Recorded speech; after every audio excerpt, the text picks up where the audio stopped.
Hey guys, how you guys doing? Everybody give me a 5 for 5 there in the old chat box. Probably got an echo now. Hold on a minute. There we go. There we go. I think I might have it now. Heck yeah. How's everybody doing? Hope everybody's doing good. Sorry about, hey guys, anybody that caught my live stream yesterday, I think it was, early on. Maybe it was the day before. As soon as I got off of that, the video, I got a bunch of emails from, 2 emails from YouTube saying that something about a couple of the articles I showed, they wanted me to clip them out, and I just did not have time. I was on my way to go do some stuff, so I didn't clip it out, so it was going to get like half the views because it was going to be blocked in certain countries, so I just went ahead and just deleted it. So if you guys caught that, thanks for being there, but that's why that got pulled down, just so everybody understands that. Had nothing to do with anything like, I don't know. You know, we could go into that subject if we wanted to, but we're not going to. But what I'm going to do, guys, is I will be doing all the data stuff here at the beginning. And I'm going to do that to accommodate those that don't have the time to stick around for discussion. I am going to discuss this further after I give everybody the data, which shouldn't take me very long to do that. But after that, I do have another topic I want to talk about. We're going to talk about if you guys want to stick around, I'll ask you after all this is said and done, if anybody wants to stick around and listen. I've been doing some research and stuff on some Earth wobble and all that kind of stuff that everybody's been talking about lately with all the articles and stuff. And I've come across some stuff, and like I said, it's been a couple months of research and stuff, and I just want to bring it to you guys and let you guys see what I have seen and what my research is telling me. So we'll get to that in a minute. But if you guys want to stick around for that, you can. If not, cool. That's why I'm going to give you the data now. So we will be obviously talking about the Schumann here real quick. Again, guys, I see so much over-exaggeration when we're talking about this tool. Hey, Rippy. And what do I mean by that?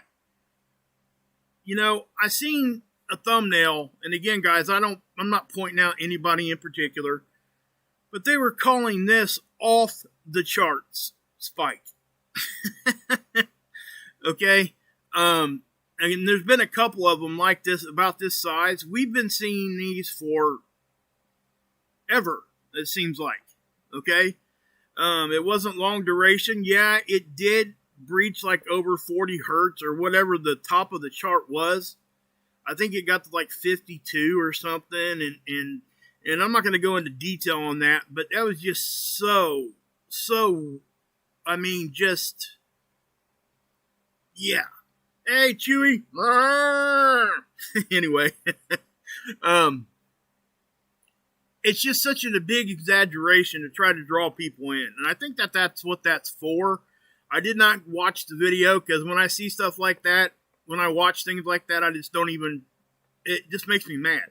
Does me no good. So I just keep moving. But anyway, if you guys see those kinds of things, just know that this is not like a big, huge deal. Okay, and again, I'm just going to go through the data, so I'm going to quit being a squirrel. If everybody will allow me to do that. I trust my mods. Guys, please be respectful in there.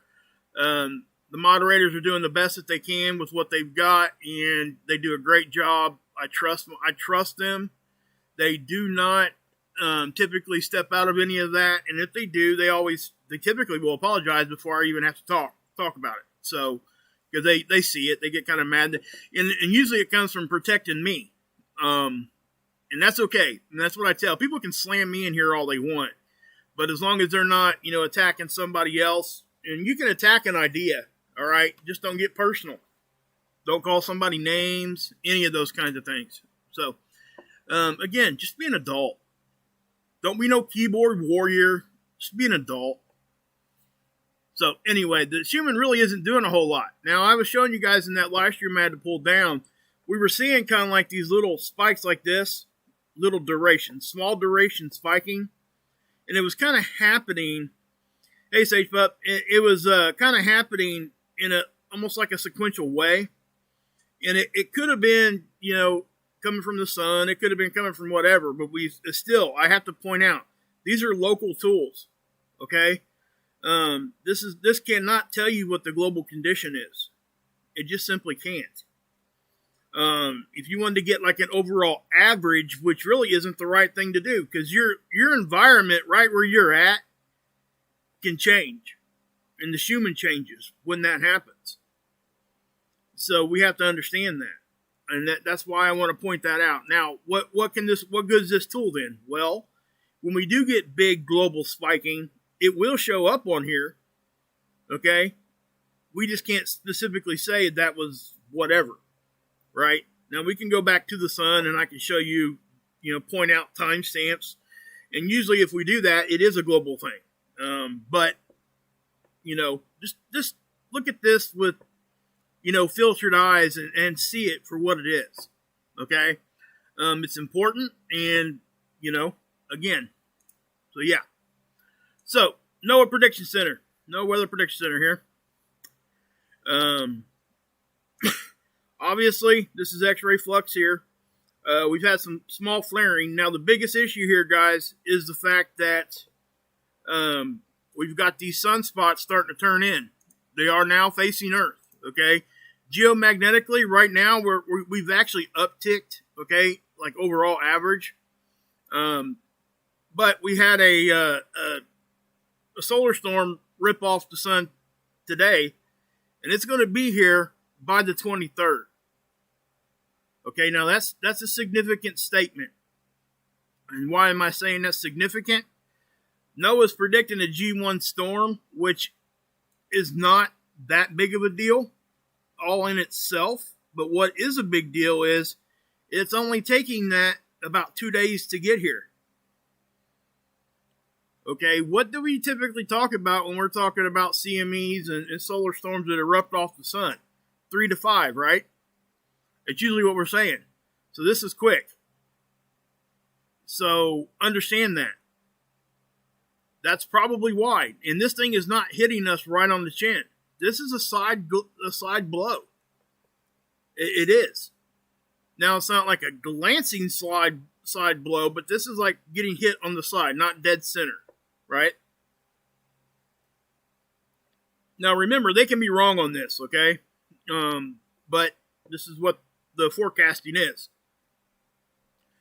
This is the first look at the sun for you guys. It did come from up here. I believe it was from up here, if I remember right. We had I think it was right here when this one erupted. I'll have to go look. When we look at SDO, I'll show it to you. But yeah, so these are the sunspots we're talking about. This one here is the one that when it just kind of, when it crested over the side of the sun the last time, this is its second time around here. Okay? It blew that X flare. This is the one that blew the X flare. So it's still active. It's still doing things. And then we got these down here that I think this one or maybe the one, maybe both of them combined or something. I wasn't able to really research that out because honestly it just didn't matter at the time. It blew that big, huge one. A couple of them that we talked about already. That if they had come at us, we'd be having a lot bigger discussion. I mean, we're talking, good chance of significant, issues here. Up to and including grid issues.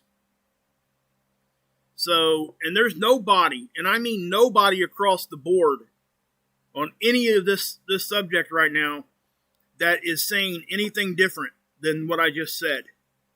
So it doesn't matter if you're on mainstream or if you're over here on the alternative side, right? Everybody's saying the same thing about that blast because let's just face it, that's what we're talking about. All right? Yeah, exactly, Sunshine. We might not be having this discussion right now if that one would have hit us. That big one. And there was two of them. Now, the first one, remember the big ball one that I showed you guys? Well, let's just go look at them real quick. Well, let me get to this first. I'm sorry for those that are just here for the data. We'll go back to that in just a second. Sorry about that, guys. I'm still trying to get used to this new format kind of thing. But this is that CME. Now notice where this is stereo A. It's taking it right on the chin. Okay, so let me play. I'll put this in motion. And this is Earth. Obviously, that's the sun. There's the solar storm erupting off. Right at stereo A. See how it hits us? Now, I'm going to pause it right there. And I'm going to rock that back a little bit. Now, when I said side blow, this is what I mean by that. If we were to rate this as far as direction, when we're talking about if it's hitting us head on or not, head on would be 0, right? It's going to hit stereo A head on. Now, I would put us about like at a number 2 in that kind of a scale. And over here, you see how it fanned out over here? This would be like a 5, right? From 0 to 5, way over here. This would be a glancing blow over here. This is more of a side hit, okay? Not really sideways from the side, just not dead on. And that's why it's not going to give us the issues that stereo A is going to, be dealing with there. Now, was it a big one? It looks to be substantial. It's not like a kill shot or nothing like that. But it is moving fast. That makes a difference, guys. That's something that a lot of you guys probably haven't seen. And, I haven't, since I've been doing all this stuff on YouTube, I've not seen very many of them move this fast either. Okay? The one that really, most people have been pointing to that one CME that really was a ball. And that one was moving a little bit slower than that second one. The second one would have given us a bigger issue. The second one is really the one that probably would have given us the grid issues. Because it would have got here, and some of the math says that it would have got here a little under 24 hours, less than a day. So you take plasma and you move it at 1,800 kilometers per second and let it smack up against our magnetic field and see what happens. Okay, Carrington event, guys. I mean, there were telegraph lines and stuff just getting fried back in 1859, and they weren't even plugged in. They were able to send telegraphs without them being plugged in. Okay, so just imagine that. That is some serious, electrical induction coming in there, man. I mean, it really juiced it all up. And that's just kind of what I'm saying. They were catching on fire. Yes, I understand it was 1859, but at the same time, it was 1859. I mean, that's actually the start of some pretty good technology back that far. So, yeah.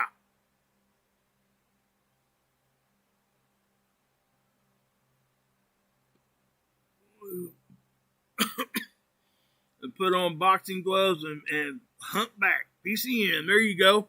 You go for it. Yeah, I mean, yeah, but we got to do it the right way. And we're not going to talk about that right this second. We can talk about that here in a few minutes after we get to the data. But, yeah, we got to stand up for what we think is correct, okay? But we have to do it the right way. And unfortunately, some people get so upset that they hurt their cause more than help it. That's what I'll say. I'll leave that at that for now. But this is Discover, okay? This is the BZ up here. BZ is, we look for -6. It's nowhere there close. This is the angle of which the solar weather gets in. This is the phi angle, okay? That's the polarity of said solar wind.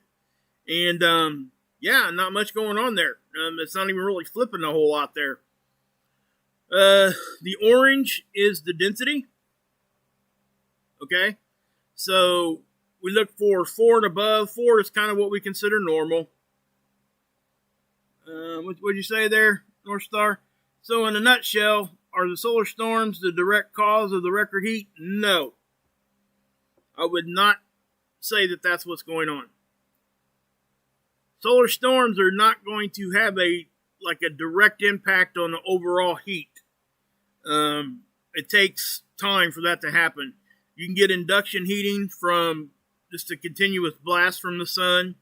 We do see that on some of the geomagnetic models that we do see, you will see some heating coming in, but that's it. Some of that is completely normal, and some of it isn't. Okay, it would be more of a, if you're going to be talking about heat increasing, it's a time thing. It's not just going to be 1 or 2 blasts. It would definitely take some time to affect the overall, unless it's a kill shot, guys. I mean, a kill shot, it ain't going to matter. So I'll just put it to you that way. That's just my opinion. But yeah, that's a good question, North Star, so thank you for asking that. Very good question. It makes sense to think that way. I mean, honestly.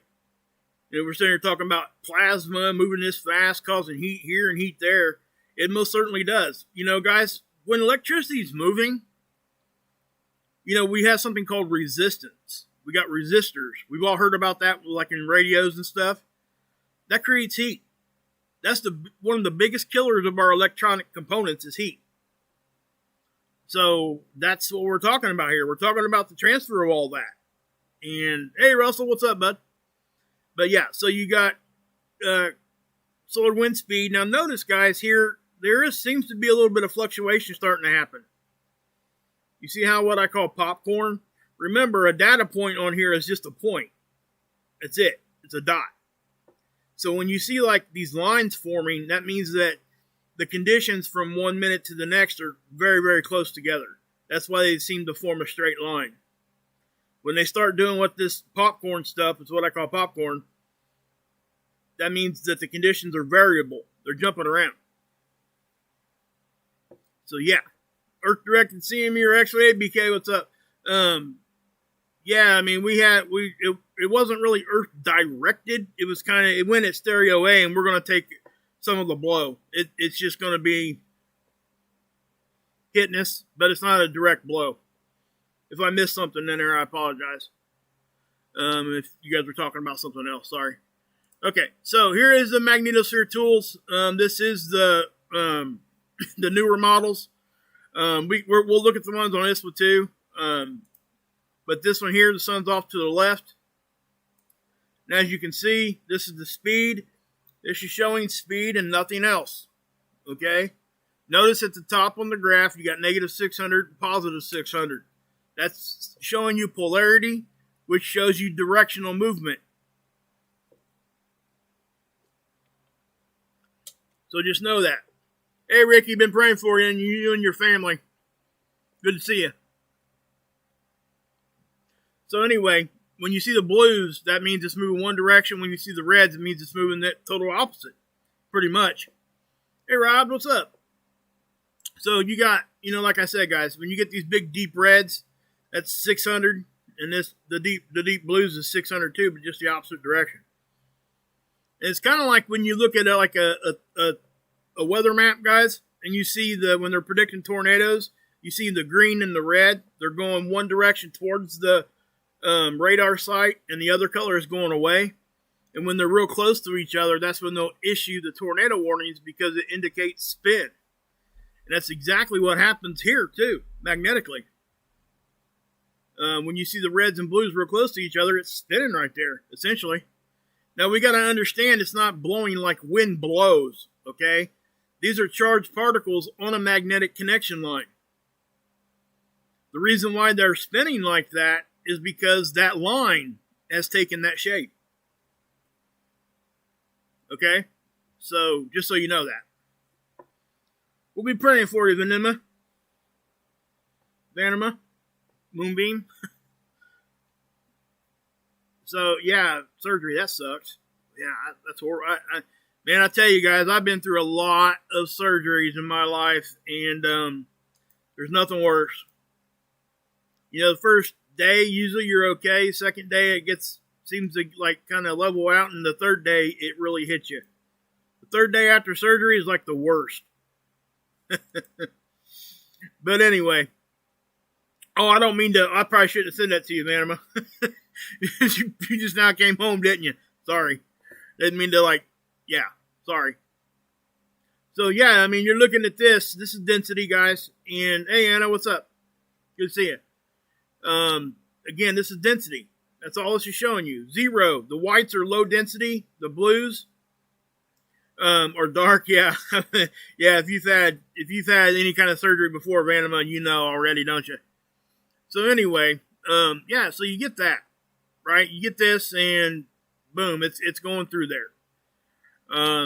When we get the hits, they can be low dense hits or they can be high speed hits. They can be both. But usually this is really what the telltale usually is here, the pressure. So this is what's showing you pressure. That's really what we're kind of looking at when we're looking at this stuff. When the pressure really takes, when we get like a whole bunch of pressure, that's usually when we take a bigger geomagnetic hit. It's what it's indicating, okay? Back at you, Russell, back at you. Hey, Arizona, what's up? Paula, good to see you. Roxy. So, yeah, guys, I mean, and also I want to point this out, too. Our orbit around, hey, Axe, what's up? Around the sun. This is why we're seeing this here on this model. What am I talking about? You see how it's not perfectly like if you drew a line like on the ecliptic or equatorial line, the sun's equatorial line, and cut the planet in half? You'll notice, and I'm just going to pause it so you guys can see it. Do you notice how it's more red up here than it is down here? Well, right now, we're just to the north of the ecliptic on the sun. That's where we're at as far as our relationship to the equator of the sun. We're just a little north of the equator of the sun. That's our position in the solar system. So when we see these things kind of go a little asymmetrical like this, a lot of times that's why. Even when our BZ still bends down to try to pick that up, you'll still see a little bit different top and bottom unless we're in a position in our orbit where we are like right in the middle. Okay? So a lot of times that's why we see that. I've been asked that question before. This one to answer it. Okay, so seeds. Now, this is the 20th. And you've seen a couple little blasts there, right? Nothing big, huge or anything. But there at the end, you're going to start that one there. Boom. That's the one I believe is probably come. That's the one I think is going to sail north of Earth. And we'll show you that here in a second. But this one today is the one that it's going to be coming at us. Yeah. You're seeing it here like it's going off to the right, but it's not. And let me show you. Go over here to the side view. We'll see it just for a second. Right there. Because Stereo A, here on Seed, Stereo A's data isn't all there right now. You see this? So because the satellite's here, Earth is over here, this is going to the right, correct? Well, if we go back to the LASCO C2, which is, from our perspective, the one I showed you right before this, it was going to the right also. But because of that line of sight and stuff, and we have two different points of view, plus you can go look at the actual data if you want to. I'm not going to go do that right now. But because all the models and stuff are saying it's coming at us anyway, we can deduce just from these 2 points of view that the general direction is Earth directed. Okay? It doesn't mean that it's whatever. It doesn't mean it's going to take us and hit us right in the head. Hey, Trish, what's up? Rose, what's up? Marie. But yeah, guys, I mean, yeah, so this is something that we're going to keep an eye on. And again, take you back here. They're predicting a G1 storm on the 23rd. So, whether we get there or not, that's another conversation. You know what I mean? We've had these conversations before, and a lot of times we end up getting it wrong. So, I'm not even going to make a claim unless I'm like 100% convinced. Okay, so this is our sun right now. Now, I know, see, you guys see this? Whenever you guys see this, especially if it's blocked off like that and it's moving, all that is it's a calibration roll for the satellite. They have to calibrate things. It has to find home, typically. Hey, Bob. Hey, Body and Soul. Golden Girl. Golden Gook. It's my daughter. What's up?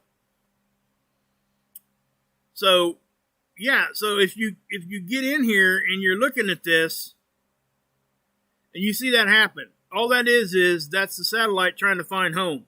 They sent a command out to it, and it's finding calibration, it's finding where it's supposed to be. Basically, it's realigning itself. That's pretty much what it's doing. And sometimes they roll them even when they don't need aligned, just because so they can move the parts to make sure that everything's working all right, and it stays working all right.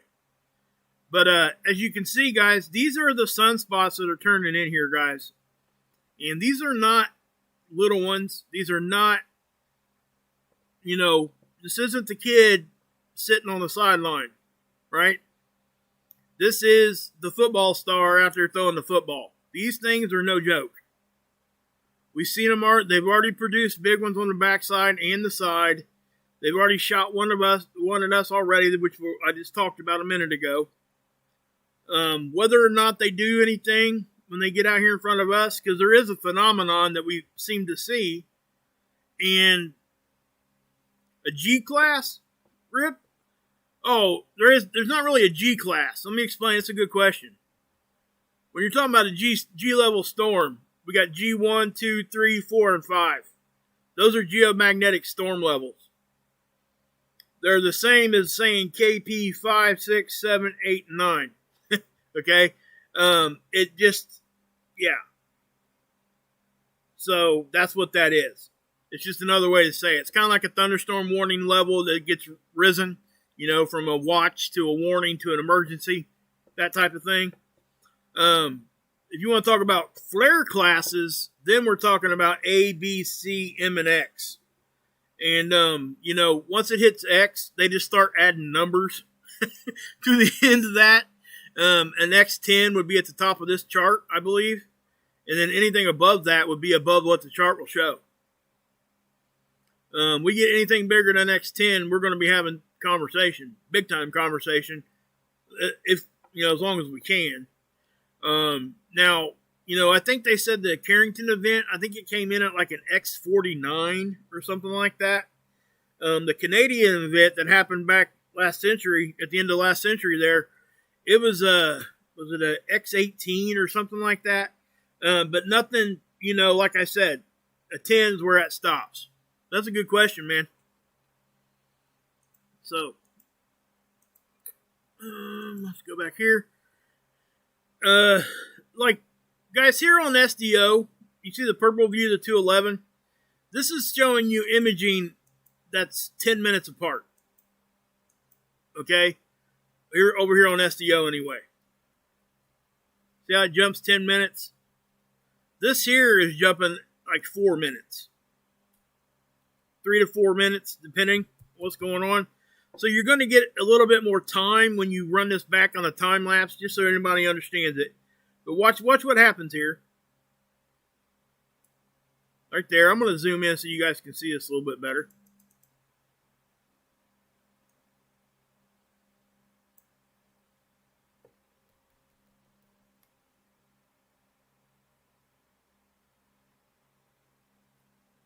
There's a little shot down there. So we're going to look at the one here. I'm going to back it up because that one was significant. So watch what happens. Actually, I'm going to zoom in even further. You guys can get a really good look at this because I think it's important to be able to see these kinds of things and get a good idea of what's actually happening as this thing, because this will be able to show you the ripple. And that's really what I want you guys to see, because just because something happens on one part of the sun doesn't mean it can't travel. Now, it's going to happen right here. But watch the atmosphere of the sun. See that? So, blowing there. And you can see it disrupt the whole surface all the way across. And it even gets over here. And watch this sunspot over here react. See that? See how it just kind of blinked?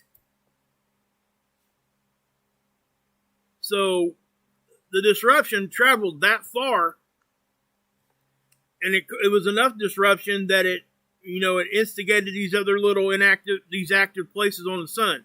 Now, they didn't do much when it got over there. You could just see them react, and that's the only reason why I'm showing it. but that traveled all the way across the surface of the whole face of the sun. You can see it. It's nothing that's anything different, you know. You can even see right before this blows, which made me wonder if this actually didn't have something to do that kind of instigated this. You'll see a little puff here. Watch. Before the one on the left, blows off. See it? And then that happens. See? So it starts here, and then a few frames later, you can kind of see it going across, and then this blows and goes that direction. So it's like they were kind of, and I don't want to say these are really far away if they're interacting with each other. I'm not saying that. I'm not claiming that. I don't know. But it does look as though something here instigated all that. So, but it does look like it started here. Even you can even see it disrupt here too before it goes over here, and then it goes back. Watch. I'll do it again. See it disrupting right here? And then this moved, that moved, and then it kind of goes this way. And then that one blew. See that? It's like they're moving at the same time. So it makes you wonder if something central isn't like instigating all that. That's all I'm saying. And I would assume a lot of that's normal. I don't think it's anything out of the ordinary. But if you got a sunspot on one side of the sun interacting with one all the way on the other side, yeah, that's a far way, because typically with sunspots, they need something pretty close to them to interact with to really cause a flare. Because we'll see big sunspots that don't do anything because they don't have any friends to play with. I mean, that's just what it is. So, here's the earthquakes. Now, I know that this is probably the first thing that people can look at and just be like, this is what's going on right now. This is real life, okay? This is really what puts it in perspective for people. And so what we're looking at, excuse me, guys. Man, sorry about that. Hey, Daniel, what's up? But, we get this Panama earthquake. Now, that one was a 6.7 is the official, okay? When the numbers first came in, it was up to a 7. I know that I think Terry was saying it was upwards over an 8. I'm pretty sure Ron was saying the same thing on his channel. I don't know enough about the quakes and how to read seismographs and how to read any helioplots or any of that kind of stuff. So, I can't really speak to that. I would point you guys over there to go listen to them. I always encourage that. Listen to everybody you can, okay? Get all the information you can and sift through it in your own mind, okay? You guys are smart. I learn more from you guys than I could ever teach you guys. I mean, seriously. I'm not just saying that. That is the actual truth. So just know that. You guys are smart enough to understand this, and I know I've been saying that a lot lately, and the reason why is because I've been getting quite a few emails saying that people can't understand things that other people are saying to them until I explain it to them. Well, what I explained to them in these emails is the fact that if you go look at what, I'm just showing you where to go look. I don't want you to take my word for gold and 100%. I want you to go look at the information for yourself, because if I come to the same conclusion as you do, most likely that's probably the correct solution, right? Or truth, or whatever we're talking about. And don't ever think that you can't. We have one of the most evil tools, but one of the best tools ever invented. The internet. Okay? That's hands down what it is. It is the best in both categories. Okay? So what do we do with that? What we do is we use it for the good part. And we try to combat that evil part in other ways by finding the good that's in it. Okay? And that's kind of the way I look at things. And, so don't be afraid to go jump out on there and start Google searching some stuff all day long. And that's just what it is. So go to the information. You don't have to come to my channel. You don't have to go to whoever's channel. Go to your own channel in your mind and go to the internet with it. Even if you gotta go to the library, whatever you feel comfortable doing. But we got instantaneous information flowing in at any time that we want. And, you can find the stuff out there. So please just go see it. Hey, Mark, what's up, brother? Good to see you, bud. I'm sure Mark's probably going live here. He might be live already. I didn't look at my notifications since I'm live right now. But yeah, guys, when you guys leave here, go over and check out Mark's channel. Mark Pires Renaissance Man, guys. Go check him out. Positivity, guys. Good music, good comedy. Go check him out. So, anyway, we will, I just want to get back to that real quick, that we got to do that. That's how we fight it. Just saying. I really don't know how else to say it. It's just really, yeah. Hey, Wolfie, what's up, bud? Good to see you, man. I thought I saw you in here a minute ago. I thought I said hi to you already. Oh, you're probably saying hi to Pires. Okay, never mind. Hey, Pam. Hey, Half Q. But yeah. Yeah, back at you, brother. But yeah, guys, yeah. But Wolfie, has, I've been using Mark. Mark made that really good intro music for me. And don't get me confused. I'm still going to use that because I love it. Mark made me a great intro piece. And I mix it up. Everybody knows that. I change it up all the time. People get on me all the time for changing my old intro music, and I brought it back for a couple videos, and people loved it. Hey, IG, what's up? So, yeah, Wolfie made me a shorter intro music for like one of my short intros I'm going to start using. He looped it up for me. It sounds really good. Axe does a great job with all that stuff. We got a lot of musicians in our community, guys. We really do.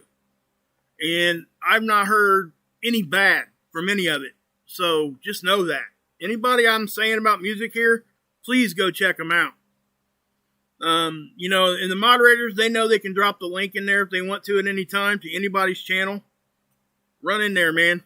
Do it. Drop it. I want to support people as much as I possibly can. But anyway, to the earthquake stuff here, guys. Yeah. We get bigger ones here, too. You get the one over here in Papua New Guinea. Now, this is something I've noticed, too. Now, watch when I put... Ooh, that one just happened. Look at that. That's a 5.5 over Vanuatu. That's not so much out of the ordinary, guys. That is a little bit elevated than what we see over here. We see them over here like that, but that is on the higher end of it. So as we're looking at this, we're seeing upticks. Why? Well, there's a whole lot of reasons for it, but some of it is space weather, okay? So when I look at this overall picture, watch what happens when I add all magnitudes for today. Just look in this area here, because that's where USGS is concentrated. We don't get all the other quakes plotted here on this map for the rest of the world. Just kind of in our area here, but watch here. In Alaska and California, down this whole western coastline, watch this. Look at that. Okay, that's just a pure number of what we're seeing. Now, I want to point something out. This is definitely an uptick. Look at this area here. Not only did we have, it was a 5.1 or a 5.3 that happened out here about a week ago. Now we've got this one that popped off, a 4.4. And now it looks like we're starting to see some earthquakes swarming right here. We're definitely seeing swarming here. You can get up here towards Yellowstone and all that, swarming there too. And look at Oklahoma. Now I know that that's Peyton Manning's whatever word. Or it's, well, I don't want to go there. It could be people's safe word too, I guess, if we want to have another discussion. I'm not going to go down that road. But anyway, sorry, it was a little on the edge. But you can definitely see that's an uptick, guys. I mean, that's not typically what we see in Oklahoma. We don't. And this whole area here is just, you can see swarming here, especially here. You can see them where they're swarming. You guys can see it. So if we go up here, Alaska's doing it too. Now, again, this isn't so much out of the ordinary for Alaska or even California to an extent, okay? I'm just noticing more, the number of quakes is definitely on the uptick, in my opinion. And we are seeing a little bit bigger ones, and it seems to be more, what I'm noticing, and I'm not sure if anybody else has noticed this, but it seems to be more equatorial, and I don't know why. The bigger ones that I'm seeing are more equatorial in nature. It really isn't, we're not really seeing big ones up here or in Japan even. We've had a couple, but nothing as of late. For like, if you go look at the whole past month, I would think that you would probably see more or hear more equatorial than what we would consider normal, I guess. It's just an uptick. That's all I'm saying. So, yeah. So, anyway, guys, that is the data. Again, I don't have no other data to show. Well, hold on one second. I can show you guys this real quick. I do want to show you this, so please don't leave anyway, because anybody that wants to stick around, I'm going to be talking about some other stuff here too, okay? I've been wanting to talk about this conversation for a couple months. I've been researching some things, and I put a lot of time into it, and I want you guys to see what I got. So I might do that tonight if anybody wants to hang around. If not, I can put it off. It's not a big deal. But I do want to talk about it. It's going to be around the whole Earth wobble thing and all that stuff that we've been talking about lately. A lot of channels, a lot of articles and stuff coming out, all those kinds of things. So, yeah. Did you say it, Ricky? Okay. Same time as the sun. Yeah. Yep. Yeah, that's a good observation, Ricky.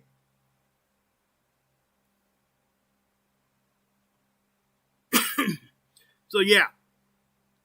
I do want to show you guys this. This here. We do have 4 official sunspots. Okay. This one here may get a designation. I think it might have already had one for a minute, but it may here before too long. Not sure if it's going to get promoted up there or not. But we definitely still have 4. And these are really the ones that my eyes are going to right now. We're just going to have to watch them, guys. There's nothing else we can do.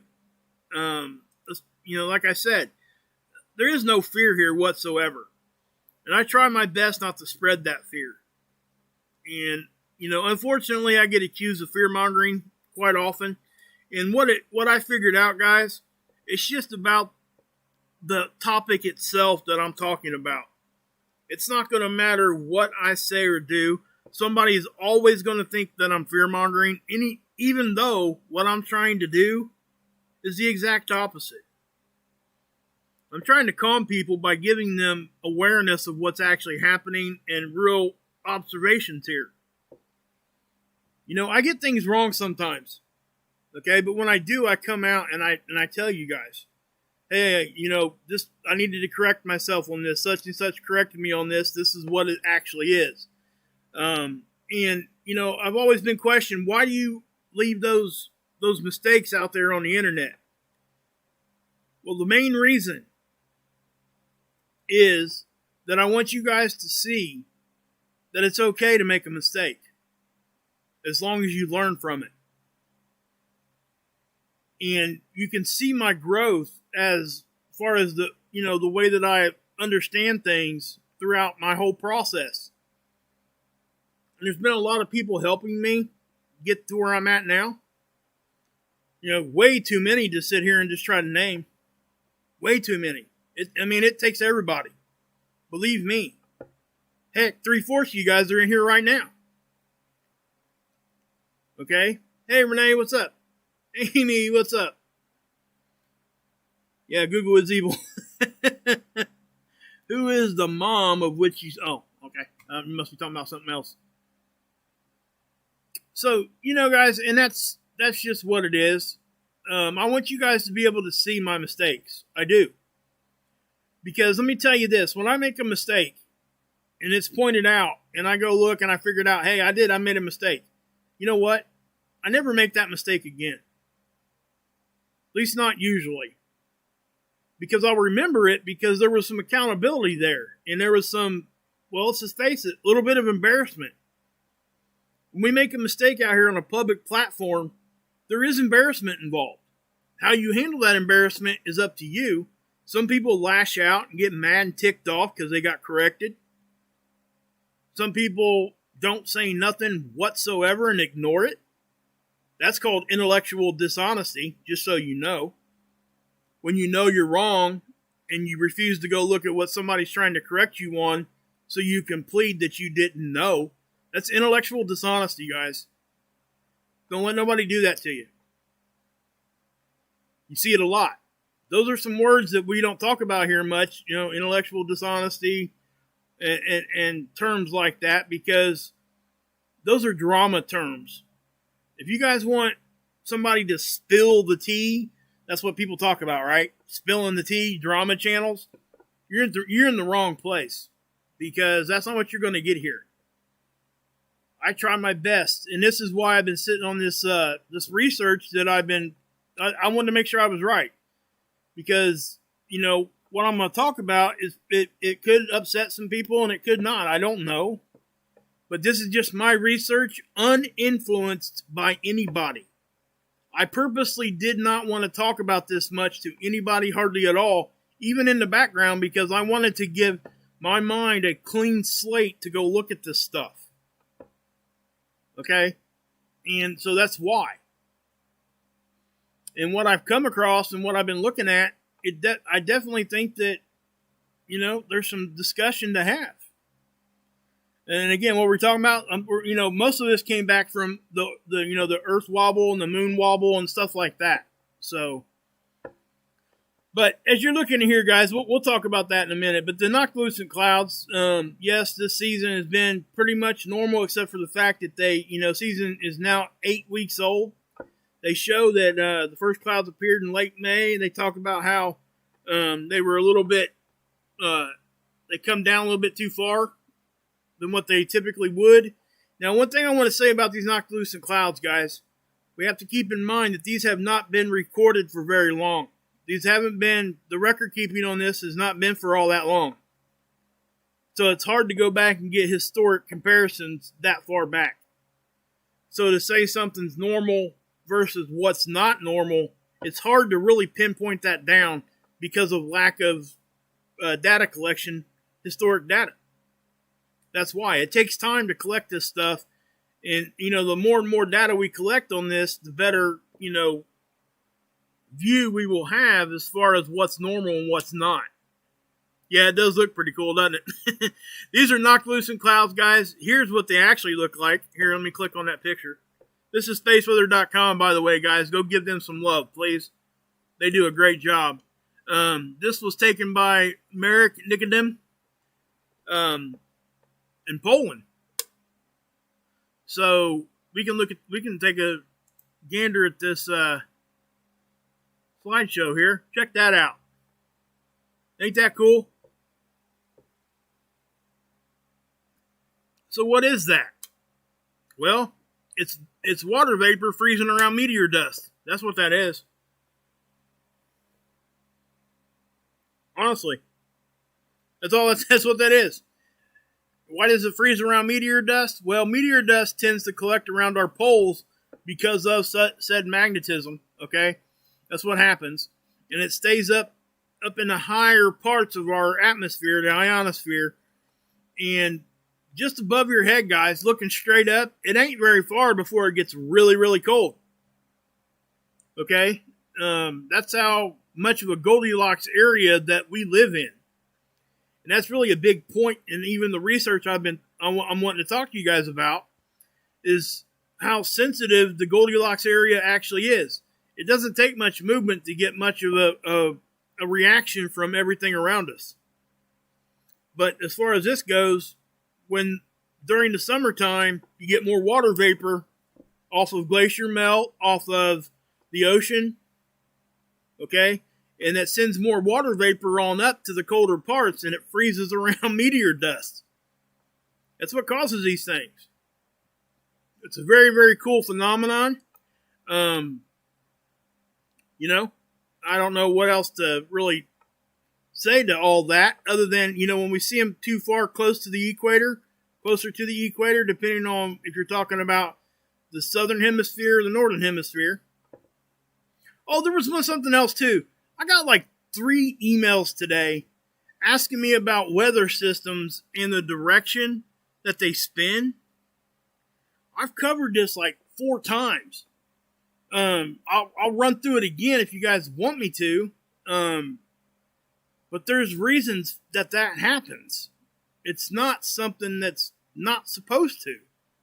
And I think the main thing there when we're talking about that is the fact that you can't just look at a weather map and not have the low and high pressure on there. I think that's what's happening. I think that they're probably looking at a map that doesn't have the low and high pressure, and those will spin opposite directions in whatever hemisphere they're in. That's just what happens. And there's science behind that, and I can explain it. If you guys want me to, I will. I went over it like 4 times, but I can do it again. It's not a big deal. It doesn't take long. But anyway, here's some more Noctilucent clouds for you guys. This guy is killer. Matter of fact, I'm not going to show you any more of this, so you guys can go over here and check them out. Okay, guys? I want them to get as much view out of that as they possibly can. Okay? They deserve that over there at spaceweather.com and that photographer. So please go give them some love. I had nothing to do with that whatsoever. Hey, Ryan, what's up? They do a great job over there. A lot of times I find, like when I'm starting my reports and stuff that I give you guys, I'll hop over there and because I don't usually look at their site before I do my live streams and stuff. By the time I get to them and we start reading their articles, a lot of times they're talking about the same thing I am. So it's pretty cool when that works out like that. It's good to see you, bud. Good to see you, Ron. Hope everybody's doing good. I think didn't you move? Yeah, you moved from out west to east now, I think. So, yeah. Hope you're doing good, man. I watch you. I want to say something, too, to the creators out there, the other channels. When you guys live stream, just like me, like I'm live streaming right now, sometimes I won't comment, even though I want to. I want to be a part of the conversation, that kind of thing. Sometimes I won't because it distracts sometimes from what the channel is trying to talk about at that time. I try to put my comments in there at a slow time. You know what I mean? I want to respect that channel's time is what I'm trying to say. And sometimes if I see a lot of people that I know that are in my chat a lot, I won't say anything because then we start having a side conversation. I don't want to do that I just want to respect people's time, So just know, channel creators that are out there listening to me right now, I still watch every one of your guys' videos, okay? Even though I might not talk, always leave a like. I go through there and do that every day. I want to support you guys as much as I can, but I want people to hear the information more. And that's why I don't typically, snap in there with some, just even guys, sometimes, even if I just say hi, it's normal for anybody that knows you. If you say hi, they start talking to you, right? Doesn't matter who you are. I'm not saying I'm any kind of a big YouTuber at all. I don't even think that. So what I'm trying to say is that when I, just knowing somebody in the chat, if you see a bunch of people in there that it's natural to want to talk to them. So I try to talk when it's slow and all that kind of thing. So anyway, I just wanted to point that out there. Because I know what it's like to be talking about something and then you look down in your chat and they're off on some, and it's okay. Because there's replays and stuff you can go watch. People get off onto these side conversations that naturally evolve from normal conversation, right? So, but anyway, do you guys want me to go over that stuff with you now? I can, or we can wait. I know it's 11 o'clock. If you guys want to do it now, we can. What I will do, though, before we do move on, I do want to... Let's do this, at least. Hold on one second. Let me see if I got... I think I got Mr. MBB3 in here. Where'd that link go?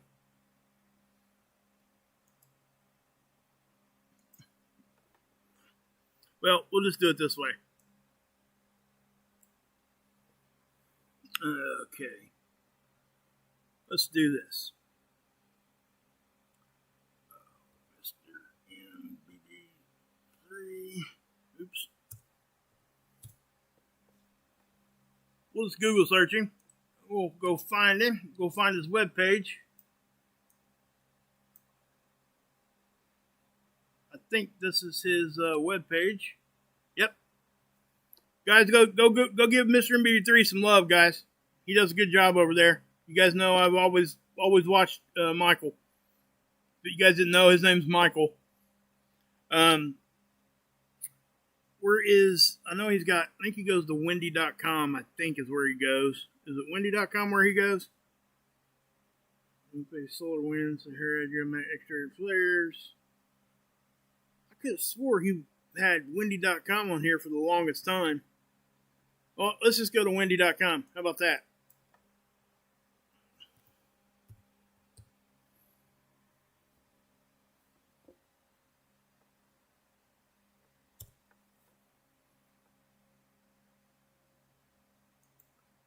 Okay. So, this is what you get, right? When you come over here to windy.com. Now, you can get these wind maps anywhere, right? There's other sites that have these. So, when we're talking about this stuff, actually, I'm going to raise it up in elevation. Okay, if you guys ever come over here and you go over here, here's the surface. You can just drag it up. Oops. Yeah, I can move it up. And the further up you go, the more of like the storm systems you're going to see. As far as the definition of them and where they're actually flowing at that time. So, I want to just, yeah, it's just wind. Okay, so if I zoom in here, you guys can see the directional wind, right? You see how it's starting to spin here? And then you get one spinning right next to it the opposite direction, right? Well, what causes that? Well, you can see the storm systems here. See? The northern hemisphere, low pressure will spin counterclockwise. It's all about pressure. Okay? That's what it is. No matter what you're talking about here. How do I know? Well, you wouldn't know what these pressures were unless you turned it on. And I can't remember how to... Here we are. Watch. See this? If you go through this map right now, anything that's low pressure in the northern hemisphere is going to be spinning the same direction. Anything that's high pressure is going to be spinning the opposite. And it's going to be, you know, if we're spinning counterclockwise low pressure in the northern hemisphere, you go to the southern hemisphere, it's going to be spinning clockwise.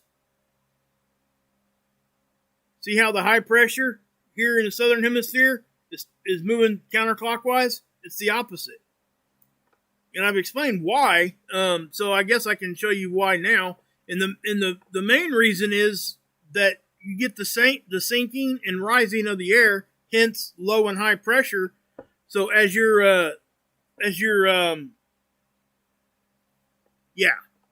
spinning down there, going up and down, a low pressure is actually getting drug into the middle. Okay? So it has something to do with centripetal force and a couple other phenomenon also that causes this to happen. And that's why it spins different in the southern hemisphere. Okay? So the low pressure is sinking air and it's getting drug in. high pressure is getting pushed out. So because of centripetal force and that, and other forces involved, that's why you see this. Now, I'm not saying that the storm patterns that we're seeing are normal. Okay? That's not what I'm saying.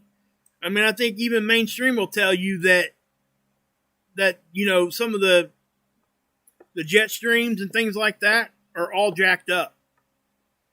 Okay? Even looking at this, I mean, there's just bunches of little, just haphazardly all over the place. Now, in the wintertime, you know, we get the polar vortexes and all those kinds of things that get sucked down. Now, here's a big low pressure system. See it? Which way is it spinning? Well, counterclockwise. Let's go down here in the southern hemisphere. Let's find one down here. Oh, there's a low pressure in the southern hemisphere. Which way is it spinning? It's over here too. Oh, it's going to the right. But the high pressure right next to it is going to the left. So if you're looking at this, like this, right? Say you come here and you're looking at this, and the pressure wasn't turned on, what's that look like to you? It looks like two storm systems spinning in opposite directions right next to each other. You have no other data than to look at that like that. So you have to turn the pressure on. That's what explains it. That is the reason. So there you go. There's that. That's the reason for that, guys. I mean, I was a weather nut when I was a kid, and I still am as an adult. Just typical, you know, weather here on the planet. So I really hope you guys get that. You know what I'm saying? I don't know how else to explain that. Yeah. And I was wondering myself, has that any of that changed throughout, you know, history, or actually like since the digital age? Like since we've been able to really see this from like satellites and things. So I was able to go back and look at some old Weather Channel stuff, like just satellite photography and things like that. And it's been like that since back then. Like back in the 80s and stuff, guys. I mean, nothing's changed as far as the direction of this. This is not something that's not abnormal. This is exactly what we would expect to see when you put the pressure there. You got to have the pressure on. If you don't have the pressure on there, you're not going to have your answer. That's just what it is. Because it does look all jacked up if you take the pressure off of there. See that? You would naturally wonder, why in the world are these two storm systems spinning opposite directions right next to each other? How can that happen, right? Well, like I said, one more time, the answer is turn your pressure on. Right there. That's simple. So, just wanted to point that out, guys. But yeah, so I hope that helped whoever. I got, I think it was like 3 emails within the past 2 days about this. You know, I didn't see any other channels talking about this, so I don't really know where this was coming from. I'm assuming they've probably seen it somewhere because, typically, you know, if it was just one email, I wouldn't be saying that, but it was like three of them. So, you know, all 3 of them had to see the same video. They didn't tell me where it was. They were just asking the question. So, is what it is. Okay, so,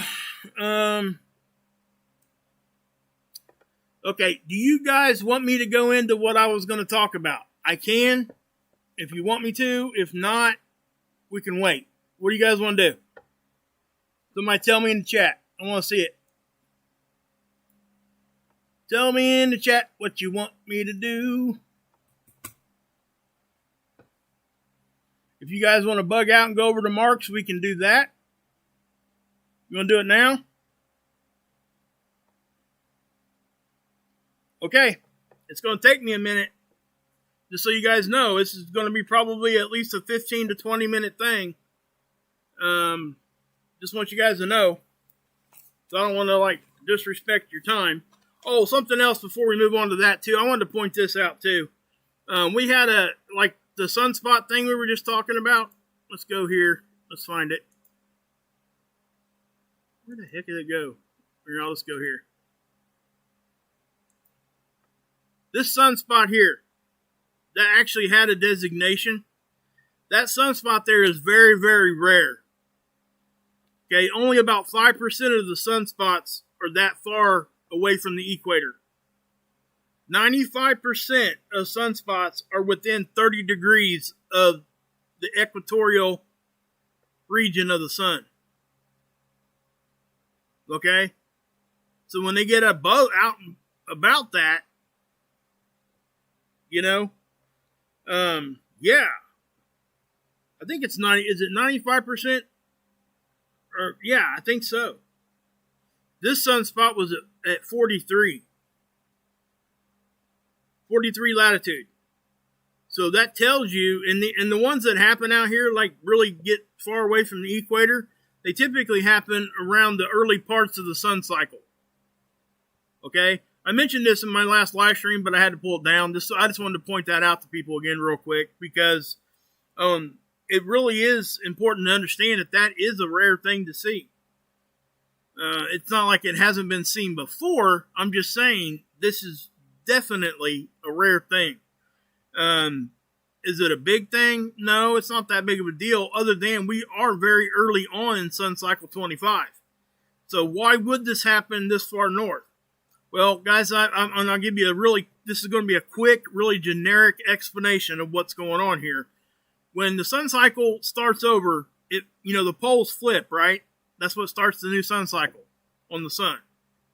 A magnetic flip. So when they start out, they're vertical, right? Well, the equator of the sun rotates faster than what it does on the poles. So what that does is the lines start doing this. See that? And by the end of the cycle, the majority of them are almost all the way horizontal because of that. You're basically taking it and winding it up. And as that winding is happening, sometimes you get kinks in that connection line. In those magnetic lines, where you get the kinks, guess what happens? Bam. Sunspot. Okay? So that's what this is. At the beginning of a sun cycle, it starts vertical. So that's probably why, because this is more vertical here, closer to the pole, that's probably why, in my opinion, I don't know if there's any science behind that, but the reason why we only see 5% of them, and it's usually in the early parts of the sun cycle, is probably what I just said. Because you got more lines that are more vertical at this time. They get pulled towards the equator. You'll see all of the sunspots as we progress on. They will start migrating further and further closer to the equator of the sun. That's what it does. That's its natural progression. And then when it finally flips, guess what? They all go vertical again, and the whole process starts over. Okay? So I just wanted to, point that out. Because it really is. It's something everybody really should try to understand, because it does give you a better understanding of what's going on the sun and why we see what we see. So, yeah. Now, so let me do this. I'm gonna X out of this stuff. And I'm gonna start pulling in the other things that I wanted to show you. So we'll leave that there. Let me get this up here. What the heck is that? Why is it showing me that view? That's stupid. What the heck is going on there? I want desktop. I don't want any of that crap. Let's just go. Well, I know where I'm going anyway, so let's go to... where'd it go? Here. That's the one I wanted. Okay. So, the articles that we're talking about. What are we talking about here, guys? Right? We're talking about... Let's go here first. Now, this is the article that just came out. One of them. Talking about moon wobble, right? Now, I want you to get, this is where it starts. And what I want to start here with this is because they're talking about moon wobble. But the wobble is by, you have to understand what they're actually calling is wobbling. It's about the perspective of what we're talking about and what it's relative to. They're speaking to the moon's orbit around us, around Earth. Okay? So they're saying, and you guys can go read this, most everybody's probably already seen this already. Moon wobble, orbital wobble is what I'm going to call it right now, is a natural cycle anyway. Right? We got perihelion, we got aphelion. Perihelion means its closest point to us. Aphelion means the furthest away that it ever gets. Right? We talk about those two terms when we're speaking about comets that are coming through our solar system. We have our orbit around the sun isn't perfectly circular either. We actually have a perihelion and an aphelion, and it's in a cycle too. I think it's like a 100,000 year cycle, if I'm correct on that. We'll look at that later here in a minute. But, so yeah, so they're talking, that's what they're talking about here. So why is it a big deal now? Right? Well, it's about timing and other things that are happening. Now, I'm not going to talk about what they're using this article for. Okay? I'm not even going to say the two words together, because if I do, the algorithm hates it. It is such a very volatile subject matter, and people are so polarized, no pun intended there, on this subject. You know, I'll just call it CC. How about that? We'll call it CC. You guys know what that is? Right? I think they say it here in this anyway, and I'll highlight it if they did.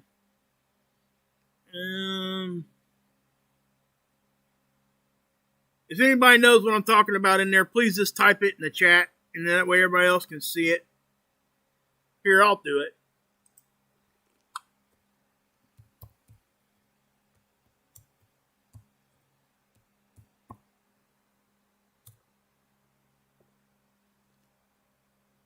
You guys see that in the chat? Okay, that's what they're talking about here. Now, and they're blaming that on what they're trying to say is going to happen with this. They say by 2030, because of the wobble of the moon cycle and the timing of such, and because water levels are up, coastal flooding is going to be a very real thing, and it's going to be a very real problem. Okay? That is something that I don't think anybody is denying here. This is something that we're expecting to happen. Now look, read this right here. The wobble, which was first reported in 1782, takes about 18.6 years to complete. This is something that they know happens.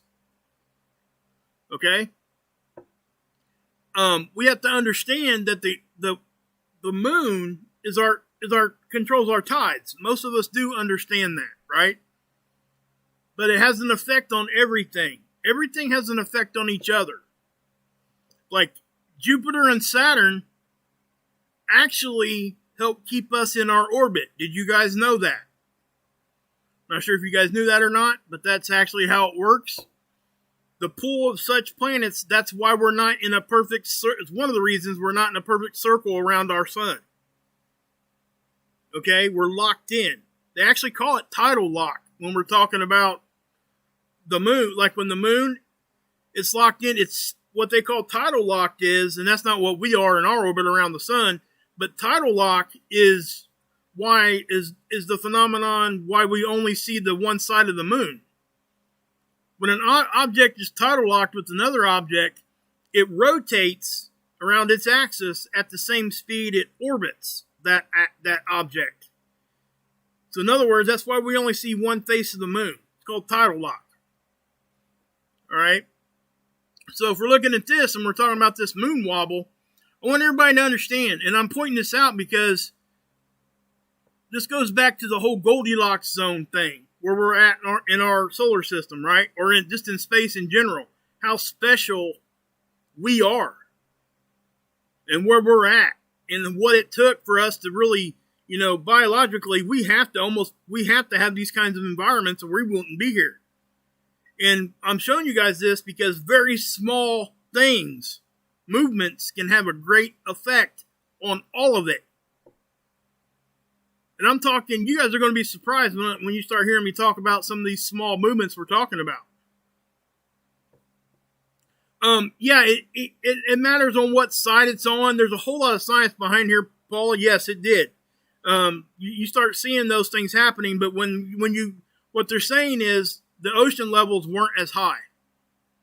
Okay, we have something called the equatorial bubble also.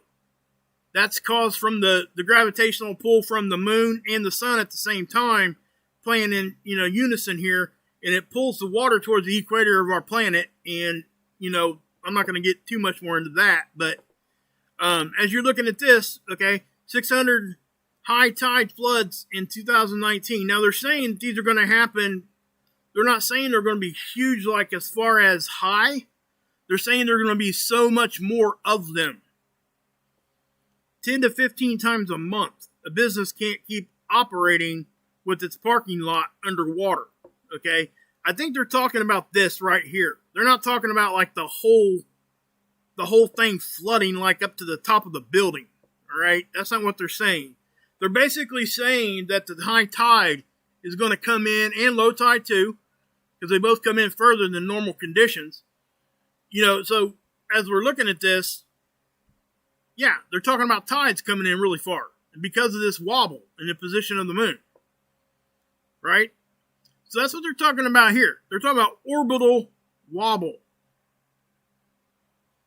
So, what's the other thing that this came out a couple weeks ago? Well, about 2 months ago, I guess. Almost 3 when I first started looking at all this. Well, we were talking about Earth wobble. Right? Weren't they just talking about this kind of stuff? I mean, am I like going cuckoo here, or were they just not talking about Earth wobble? Right? So what are we talking about there? Well, what we're going to do here is I'm going to show you the article here.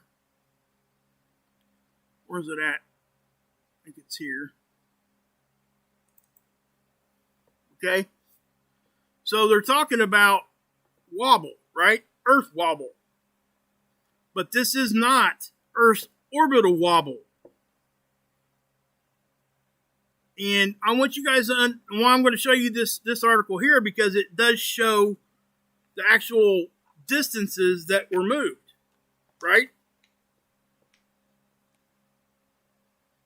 So as you're looking at this, 10 centimeters per year is normal. Okay, according to NASA.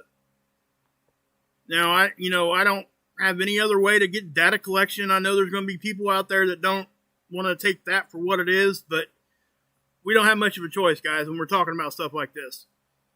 But they did a study, okay, from 1995 to 2020, the average speed of the wobble was 17 times faster from 1981 to 1995.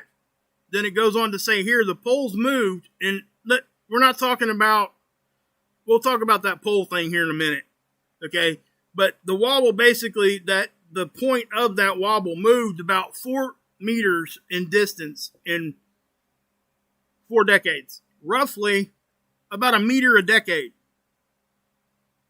Do you guys understand how small that movement actually is? A meter. 1 meter. You guys know how big the Earth is?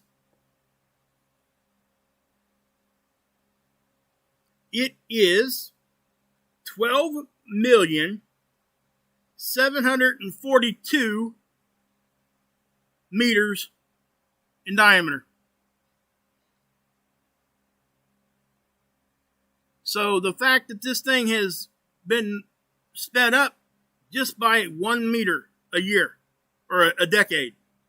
I'm sorry, 1 meter a year. 10 meters a decade. So what are we actually talking about moving here, right? We're not talking about Earth tilt. They're not saying Earth tilt. This is not Earth tilt. I want to say that again. This is not Earth tilt. That's not what we're talking about. This is wobble. So, let me take you to what they're actually talking about. And again, guys, I am just showing you my research. I have no intent of trying to show somebody else's theories or whatever they're talking about wrong or right.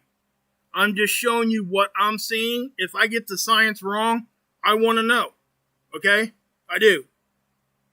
But I've sat on this for a long time because I really just didn't want to start anything back and forth, this and that, and I won't participate in any of that, just so you guys know.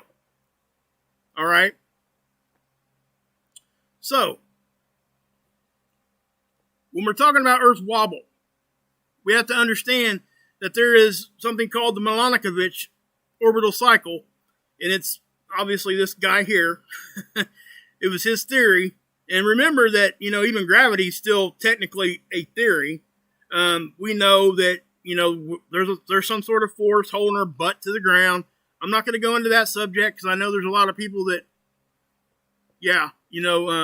flat Earth believers and things like that believe in that kind of thing. And I'm not going either direction on that. I don't particularly hold that view, but some people do. But again, just let me point out that this is what we're talking about here. See, when we talk about eccentricity, this is our orbital shape around the sun. Now this here, it takes three things in the orbital cycles, Milankovitch orbital cycle thing here that really matter. Okay, this is a 100,000 year cycle. First off, just so you guys know, we're talking about movements like this. This is even exaggerated. We're almost in a perfect circle, but we do get pulled back and forth a little bit. It's called eccentricity. What's eccentricity? What you're seeing there. If anybody's ever worked on machines and they know what an eccentric bolt is, what that means is that bolt is drilled off center on purpose. So you can get movement out of you get a high and a low spot, right? But when we're talking about our orbital thing here, this is eccentricity is what I have a problem saying that together. I don't know why. I have a hard time saying that word. But as you're looking at this, it's going in and out, right? Just a little bit. It's not much. What are we talking about here? What's it say here? Because it does say here on the end. Yeah, look at that. I mean, not even it's just slightly elliptical. You guys can read that number there. I'm not going to go into that decimal there, right? So as we look down through here, they're talking about that. So, obliquity. This is a natural movement also. This is Earth tilt. Notice, this no way, shape, or form is saying wobble. Okay, this is what I want to point out. This is not Earth wobble. This is what they call obliquity, and this is the tilt of our axis. What is our axis? It's the imaginary line that goes down through the center of our planet and extends on out, and we spin. We rotate on that. Most of us understand this. I don't mean to make people sound... I don't mean to make this too basic. If I'm offending anybody, I do apologize on that. I just want you guys to understand. But this is a natural tilt, too, that happens over a 41,000 year cycle. Now watch how far this moves. Look at that. Is that just not just laughable how small that is? Okay? So that's just overall tilt. So what is wobble? It's called axial procession. Okay? This is in a 26,000 year cycle. This Earth wobble, which is what we're talking about here, is why our North Star, Southern Star have to change. Because the wobble is based off of it in respect, not to our orbital plane, but this wobble is based off of fixed stars in the sky. Okay, this is our perpendicular to our orbital plane. All right, but they're talking about, when we're talking about what this is pointed at, our North Star changes because of this cycle, 26,000 year cycle. And it goes on to say that right here. It even uses the word wobble. This is Earth wobble. This is not the Earth tilting. This is what they said sped up. Okay? That's what they were talking about in the article. They weren't talking about us tilting over. This is wobble. That's the first thing I would say. Okay, so what are we talking about here? Well, axial precession makes, this has a big effect on our seasons. Okay? Seasonal contrasts get more extreme in one hemisphere and less in the other. Currently, perihelion occurs during winter. Okay? The closest point that we get in our orbital cycle around the sun. That's called perihelion. The closest we get to the sun, right, in our orbital cycle in a year, that happens during winter in the northern hemisphere and summer in the south. This makes southern hemisphere summers hotter and moderate, and moderates northern hemisphere seasons. Okay? Now, if this is just for craps and giggles or whatever you want to say, if we were standing straight up, you know, we orbit around the sun or orbital line, right? If we were completely perpendicular, standing straight up, we would not have seasons. We would have the exact same season year round. What causes seasons? Earth tilt. And this has a little effect on it, okay? This will make the seasons a little bit stronger or a little bit less. But what really causes the actual seasons is the actual tilt, which is up here. So let me do this.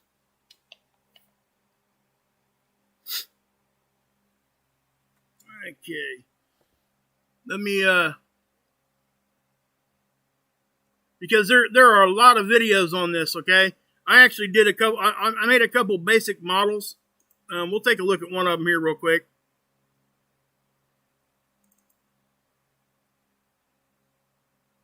I don't know if you guys can see that or not. Can you see that? You probably can't. Daggone it. Hold on.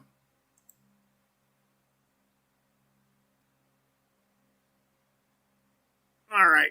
I'm going to have to do this. Hold on 1 second, guys. Give me 1 second here, okay?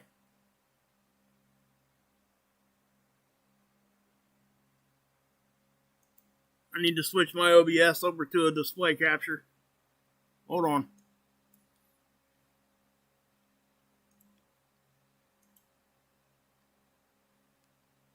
I think that'll probably work.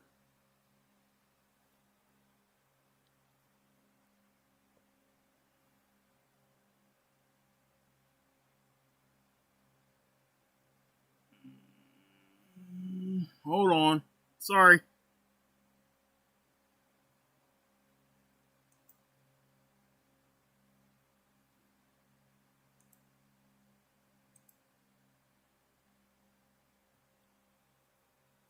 You guys see that? Maybe. Maybe not. Don't know? Okay. Yeah, you guys got it, right?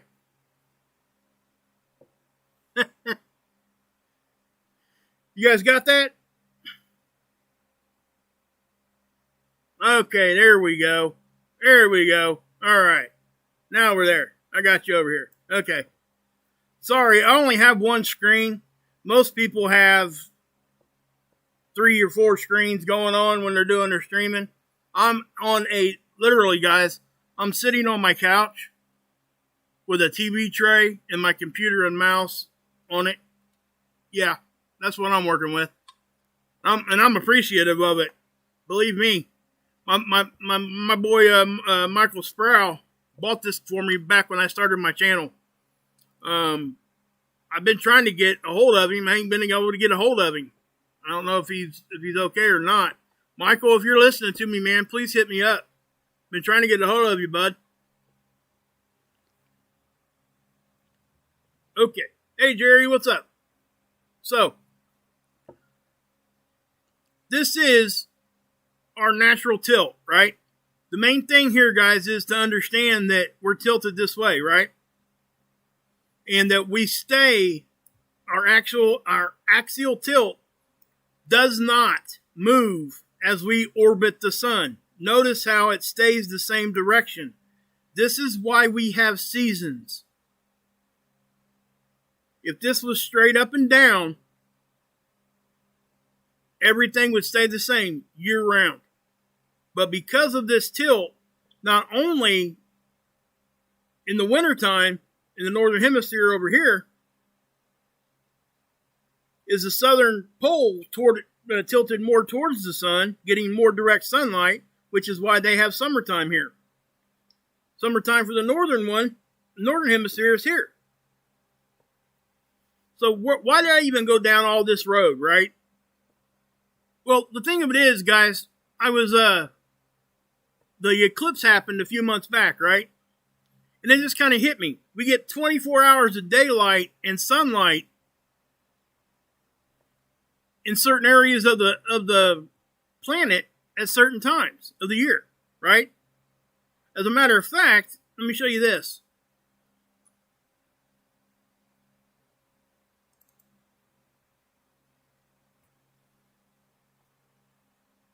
I'm not sure if this will show up or not. Let me see. You guys seeing any of that?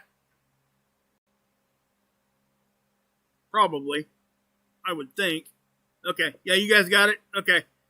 These companies, these hotels, these locations, they run their businesses off of this draw to get people to come see 24 hours of day or night.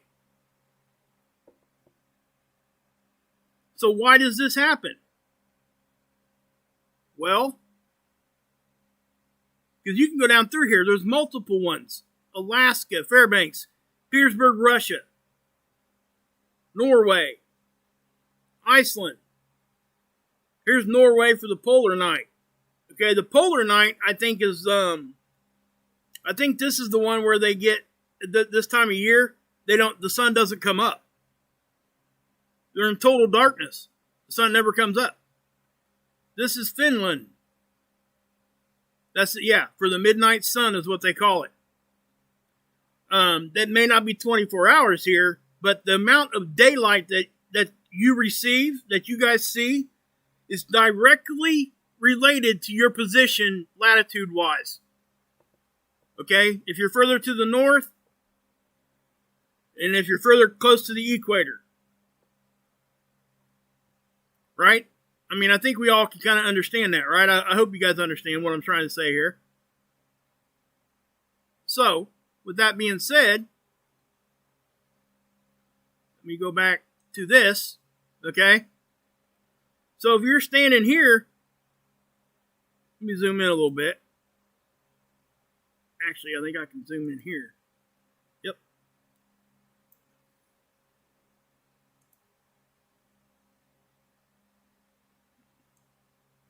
Okay, so if you're standing right here and the Earth is rotating counterclockwise, what happens?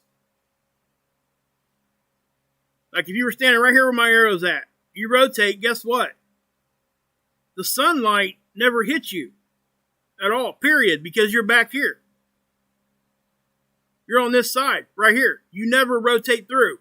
If you were straight up and down, you would see 12 hours of daylight and sunlight equally year round. But because of this tilt, the amount of daylight we see changes each day, right? Depending on where you're at. Now, see, check this out. If you're up here, you're not going to see the sun at all. You go down here, you're going to get more of sunlight because as you rotate through, boom, as soon as you cross this line, it's daytime. You see what I'm saying? So if you're down here, you cross that line right here, And you got all this time to see the sun. So down here, as this is spinning, it never gets to the dark side. The shadow never gets to you. So you get 24 hours of daylight up here. This is why we see this. Okay? Without this, we're screwed. Okay? There's a lot of videos and stuff out there. You can go look at them and watch them all you want.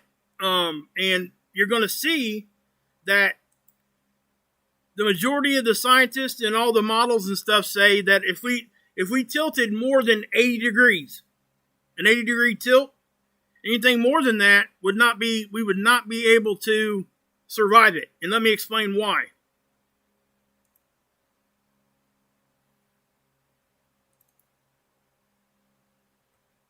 This is a 90-degree tilt. Okay, I just did it because it was simple this way. All right? Just to show you guys what I'm talking about. So, we know that, and again, this is not Earth wobble. This is Earth tilt. Okay? It's obliquity, axial tilt. So if we tilt down like this, remember, this is wintertime on a 23.4 degree tilt. But guess what? Probably about right here, the sun went down, right? Remember, we're far enough away from the sun. The sun is not like a spotlight, okay? We do get more direct sunlight close to the equator, wherever the equator of the sun is at us, but it still showers the planet equally. So only 50% roughly thereof, we get some wraparound a little bit, but you get half of the planet is lit up at any given time. So if we take our tilt and we tilt it down here, and we know that about right here, the sun's going to go down, guess what? It's going to stay down for months until you come back around to probably about right here. And then when you get here, which would be our spring and fall, you would have 12 hours of daylight, 12 hours of night, just like if you were standing straight up. But you would only experience that here.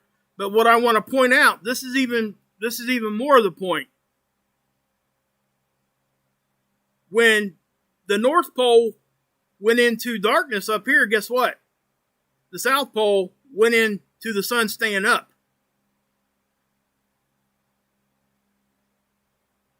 This is why we have seasons, guys.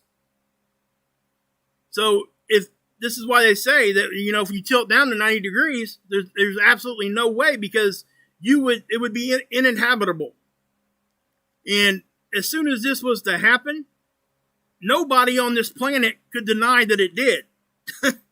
Because you would wake up and you would be experiencing immediately a different amount of daylight hours. No matter where you're at on the planet, it's going to change. Okay? So let me do this. I want to do this real quick. Bring paint. This is just a real simple way for me to show you this. Okay? It's the only reason why I'm doing it. Let's insert.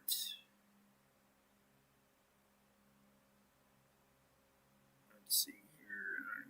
Tilt. Is that it? It might be it. Let's check. Yep, that works. Okay. So, we're tilted this way, right? Well, this is the way we rotate. Right? Hey Tom, what's up, man? So we're moving this way, right? This is basically what we consider perpendicular. So if we take it and we move it 23.4, 23 to 24, that would be what we would typically say is normal for us. All right, now you're standing right here, right? Now watch what happens when I take this thing and take it 66 more degrees down to 90. Watch.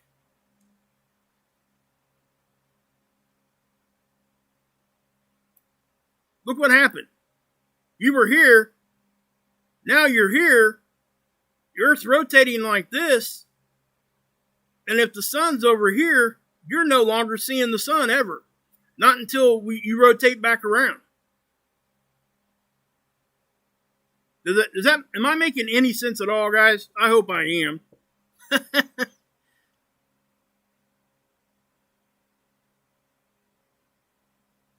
Okay, so I bring you back up here. Is anybody understanding what I'm saying, guys? Okay, I just want to make sure, because this is kind of an important thing to know. And I know for some people this may be a very basic thing, because essentially what I'm doing here is I'm showing you why we have seasons. This is why. It's exactly why. If we did not have that 23.4 degree tilt, our seasons would be different. Now, if we tilt it down a little bit more, we can survive those kinds of things. We get here, we might start having some issues. It's definitely going to change. And without going into too much detail, our poles actually, what was now the equator becomes the prime meridian and everything else. We're not going to get into that. It's just too much discussion that doesn't need to be had right here. But as we're looking at this, yeah, so let me show you this, and we're going to skip through a quick video real quick, if you guys will just kind of humor me here for a minute, all right? Like I said, guys, I knew this was going to take a minute, so let me key this up.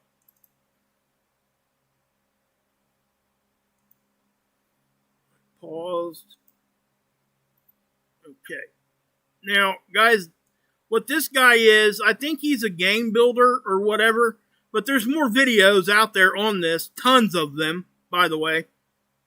I want you guys to see what he has to say here, and we're going to skip through, and I'll leave a link to his video so you guys can go check it out. I've watched quite a few of his stuff here, and he does a really good job. It's Artifaxian. He's had quite a few views on this, so guys, go please check him out. When we get a second here. Actually, if that's big enough for everybody, I may leave it like that. So let's just do this. Let me take the mute off and take it up to there. So let me make sure on OBS here that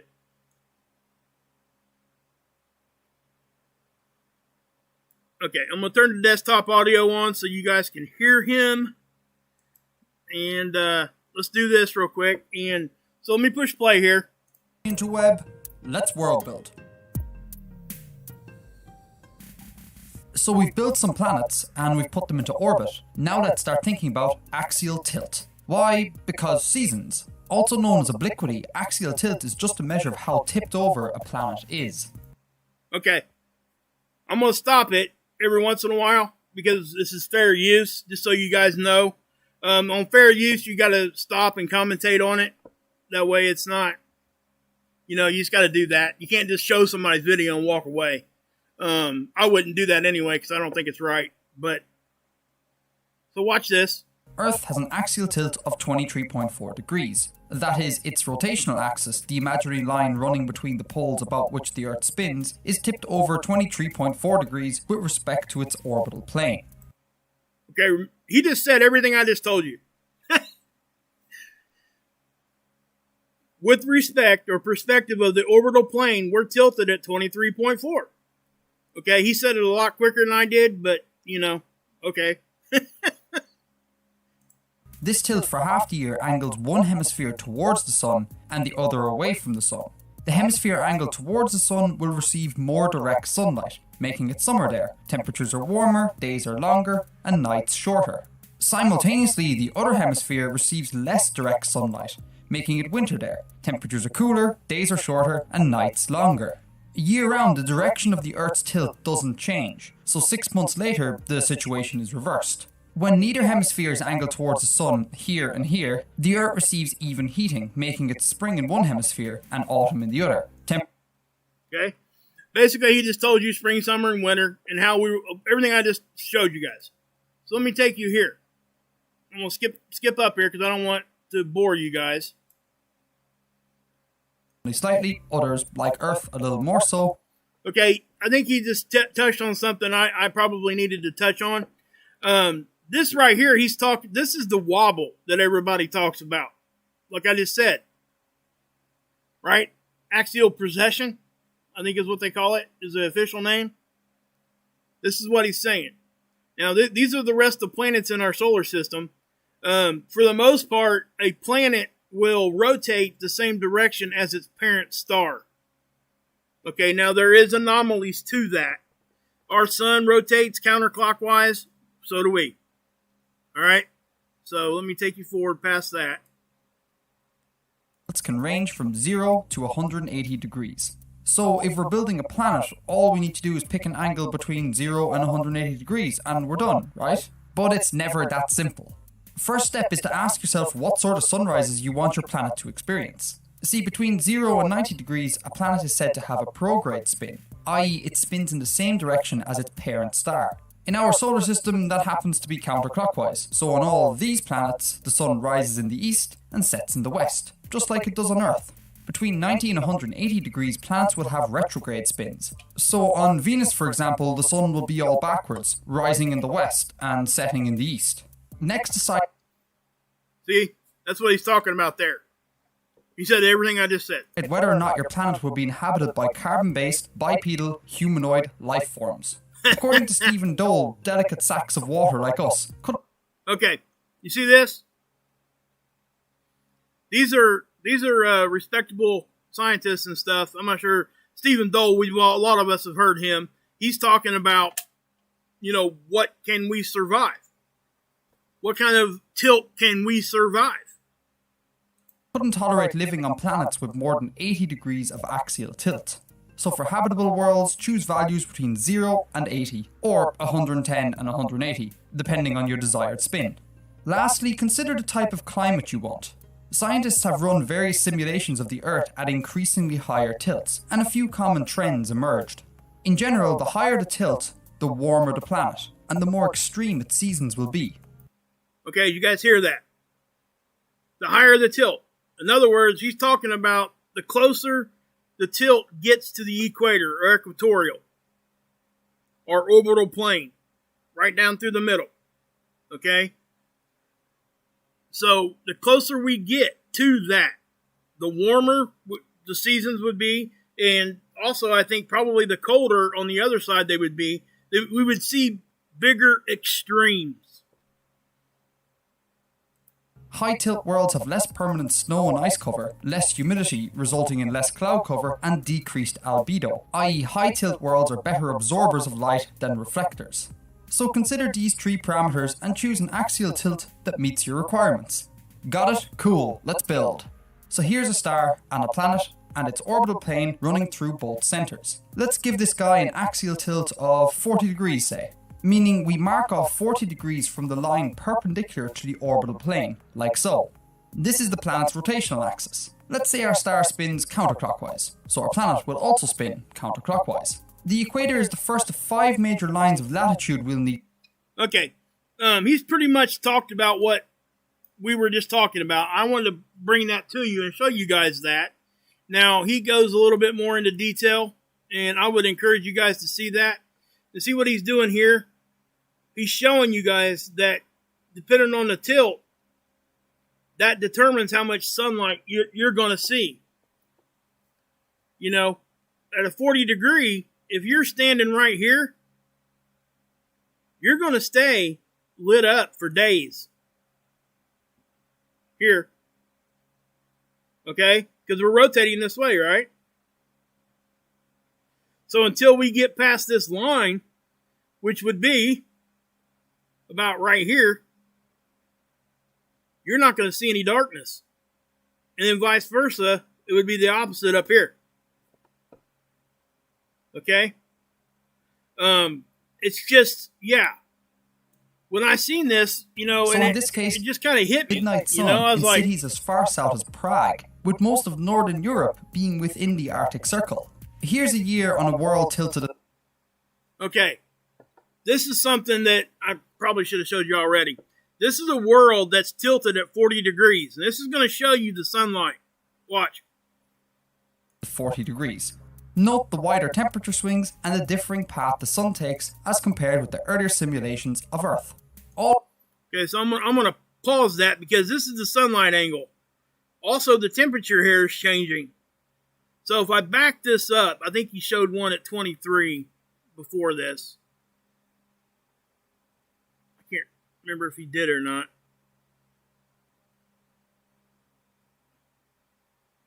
Nope, don't look like he did. So if we go, like I said, there's that one. Temperature swings and the differing path the sun takes as compared with the earlier simulations of Earth. So again, you see how the angle of the sun's changing and how when we start seeing darkness and how much the temperature's changing? Big time, guys, big time. And that's not really all that far. So what I'm saying is littler movements are very, very important. We got to understand that. Okay, you don't have to have some big drastic change for it to really affect us. This is why we're so special in our solar system. We are in that Goldilocks zone, and we can't step too far out of it. All in as all, soon as a we 40-degree do, world would be a pretty weird place to live. But it gets weirder. At tilts greater than 54 degrees, the poles and the equator switch. Wait a minute, what? yeah, I'm not going to get into that. That's a little bit. I'm not going to go in. I mean, I understand it, and you guys could too. But if you guys want to take the time to see that, please go do that. But check this out. Swings and the path of the sun. Okay, watch what happens to the angle of the sunlight. We run this back a little bit.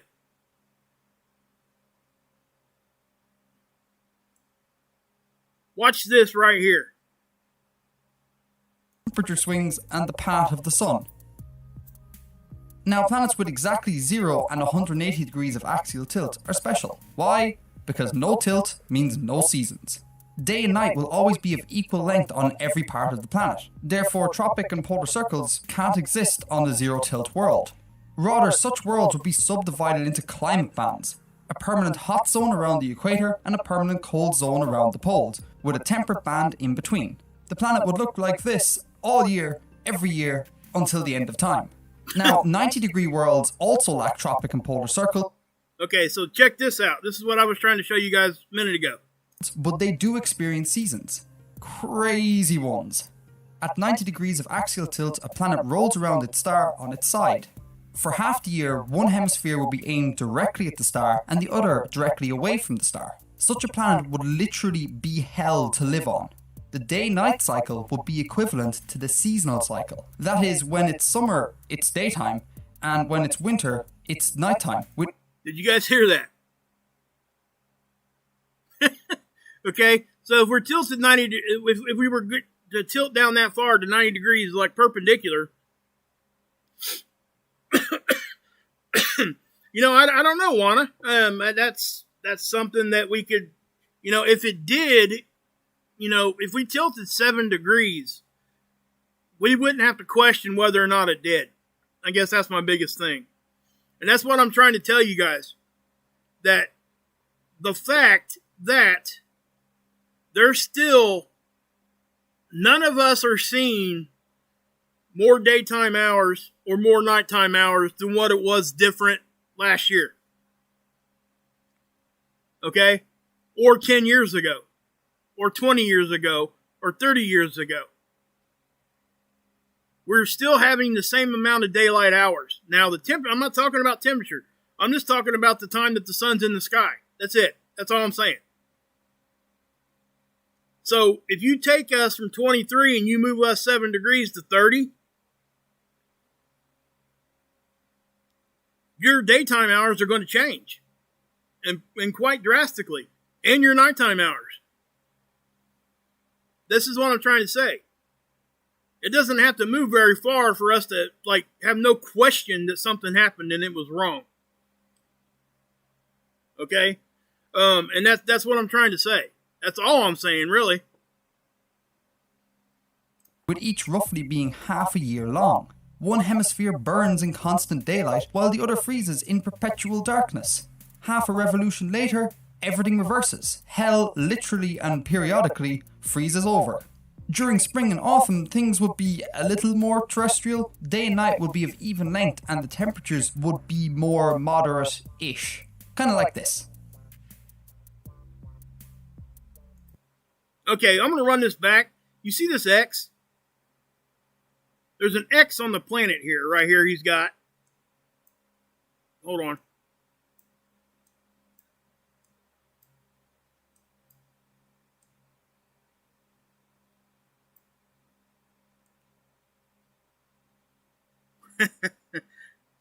Hold on. More moderate-ish. Kind of like that. Okay, you see this X? If we're tilted to if we were to tilt down to 90 degrees, pretend you're standing right there. Okay? And watch this go around. Right now, you're not seeing the sun at all, period. Because we're rotating that way, counterclockwise. Down to up. Okay? So watch what happens here. I think it's down. It might be going the other way because you might have this flipped around. But either way, it doesn't matter because it wouldn't matter what direction here you're spinning because you're at a perfect perpendicular to the orbital plane. But just pretend you're standing on this X as this goes around and imagine in your mind what you would be seeing. You can see it down here. Look, it's going to stay dark. And then when you get over to the light, watch how long this stays light. This. And all this craziness is the result of one thing and one thing alone. Axial tilt. Neglected at your peril. Okay? I would encourage you guys to go check him out, please. He just does a really good job. He's got a lot of different videos. You guys can go down through here and check it out. But again, and so why am I even talking about this? Well, because the wobble. Okay, that's why. We have to understand the definitions that we're actually talking about. Okay, and how just a little bit of those movements out of the norm can cause issues. So what I'm saying is just much like a big, huge solar flare or a CME or any of those things that we always talk about here, right? The big things we're not going to have to wonder.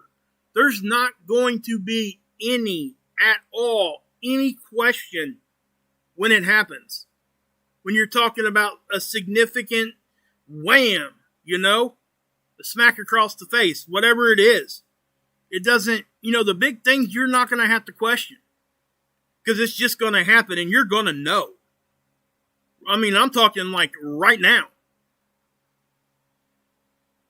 So, and again, guys, I'm not speaking to anything other than just the definitions of the Earth wobble and the tilt here. Because, when I came across this, I was like, and I really sat on this for a while because, it's not my intent to do anything or prove somebody wrong or right or any of that kind of thing. I'm not trying to do that. All I'm trying to do is do my research and show you guys what I see and what I've found and what I can look at. And that's it. It's simple as that. And if I got the science wrong on any of this, I need somebody to tell me. Okay? And I'm not talking about showing me some other observations and things like that. I need somebody to show me where this is wrong. That's what I'm saying. Because if this isn't how it works, then I want to know how it works. And so I guess the biggest thing for me here, guys, is to ask you guys understand what I'm saying? I mean, do you guys really get what I was trying to put across here?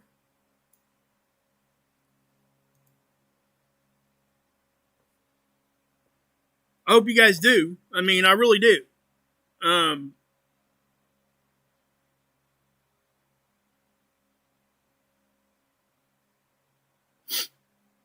You guys hear me? Okay. I just want to make sure, okay? You guys have any questions or have anything to add to this? Because I really want to know. I just want to get it right. That's all I'm trying to do. I promise, man. That is it. That is it. You know? And again, if somebody, if they can show me where I'm wrong, I want to know. I'm not going to be offended. I'm not. I never will be. I'm just trying to get it correct when we're talking about stuff like this, because these are big things that we need to talk about. Because when take this in for instance, okay?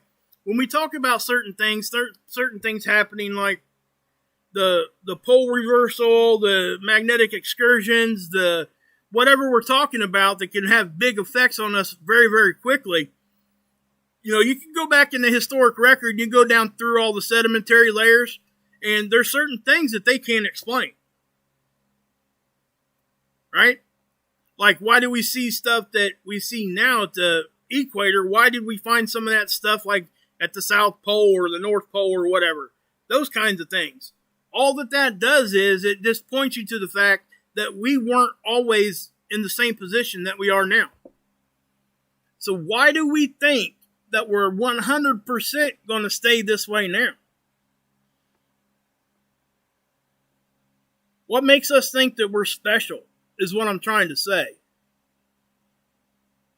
Because I don't think that we are. And I think that's why most of us are out here doing this. And I'm not, like I said, if we really, what are we supposed to do?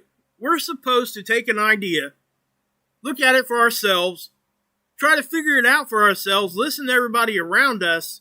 But we have to, the best thing to do is to keep challenging the idea itself. Always. Even when we think we've got it 100% right, we still need to be open to the fact that something could have been missed, or something could be wrong with what we've said. Something could be wrong with the science from the beginning. Something could be wrong with any of it. Even though we're looking at it and it really looks like we're 100, there's no way we could be wrong. We still have to have that scientific outlook on things, that we have to challenge that in our own minds. I ain't saying go all crazy and do all whatever. That's not what I'm saying. All I'm saying is we have to stay skeptical, and we have to be open to correction. If we're not, why are we even doing any of it? Why? Because for yourself, you're no longer learning. If you can't be corrected, you might as well just not even listen to anybody else, ever. Because you'll never be able to be corrected. You're never going to get anywhere ahead than where you already were.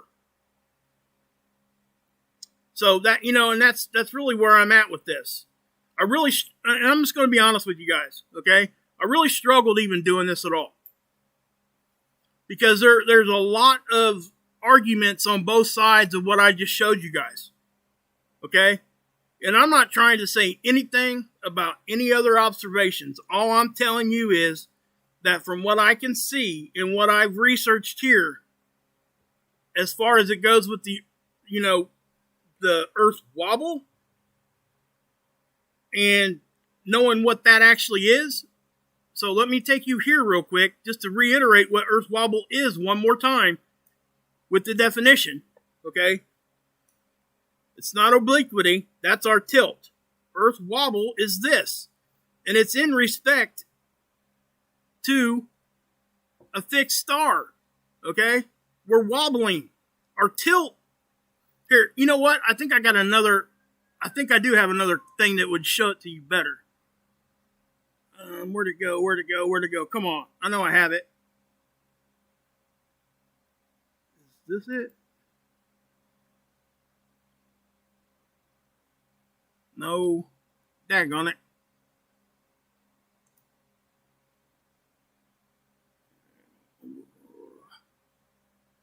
Where is it at? I know I had another...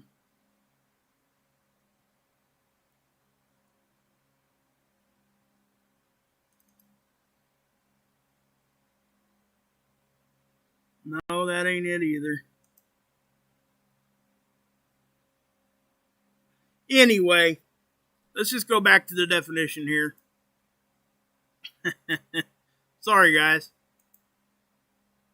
So we'll go to the definition again one more time here. I think I got it here. Where'd it go?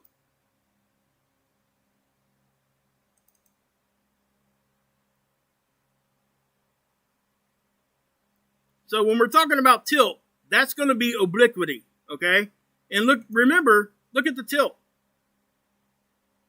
We see seasonal changing just from that. Not much, but we do see some. Okay? So you go down here, and this is what they call Earth wobble. So when you hear somebody say wobble, they are not talking about this. They're talking about this. Okay? This tilts, and then this wobbles around it. The axis tilted, and then it's still doing a small little wobble. Now, I would explain it to you guys like this one more time. If you take a top and you spin it on the table, as it starts to slow down, what happens? It wobbles, right? It's wobbling in respect to the table, right? So that would be more so what we're talking about. And say you looking up at, say you spun that same top and you made it relative to the ceiling fan. That's what we're talking about here with wobble. That's Earth wobble. As it slows down, its line that it's pointing at, and again, this wobble is why our North Star changes and the South Star changes. So, I don't know where else to go with that, guys, but that's really what I wanted to say. And again, guys, I'm not, if I get the science wrong, please, help me with that. If I haven't got it wrong, cool. If not, whatever. We don't have to really talk about this ever again. I just wanted to point that out because I think this is the biggest issue with why some of the other things are being looked at, right? Because they're missing that this is obliquity is tilt, axial procession is the wobble. So they're talking about this. This is we have a natural wobble cycle anyway, but again, with the moon wobble thrown in there, it's orbital wobble. I know I throwed a whole lot of stuff at you guys here, guys. I know I did. I hope I went through that good enough. But please, if you have any questions, just go back through the live stream here. If you hit me up on my email, whatever you want to do.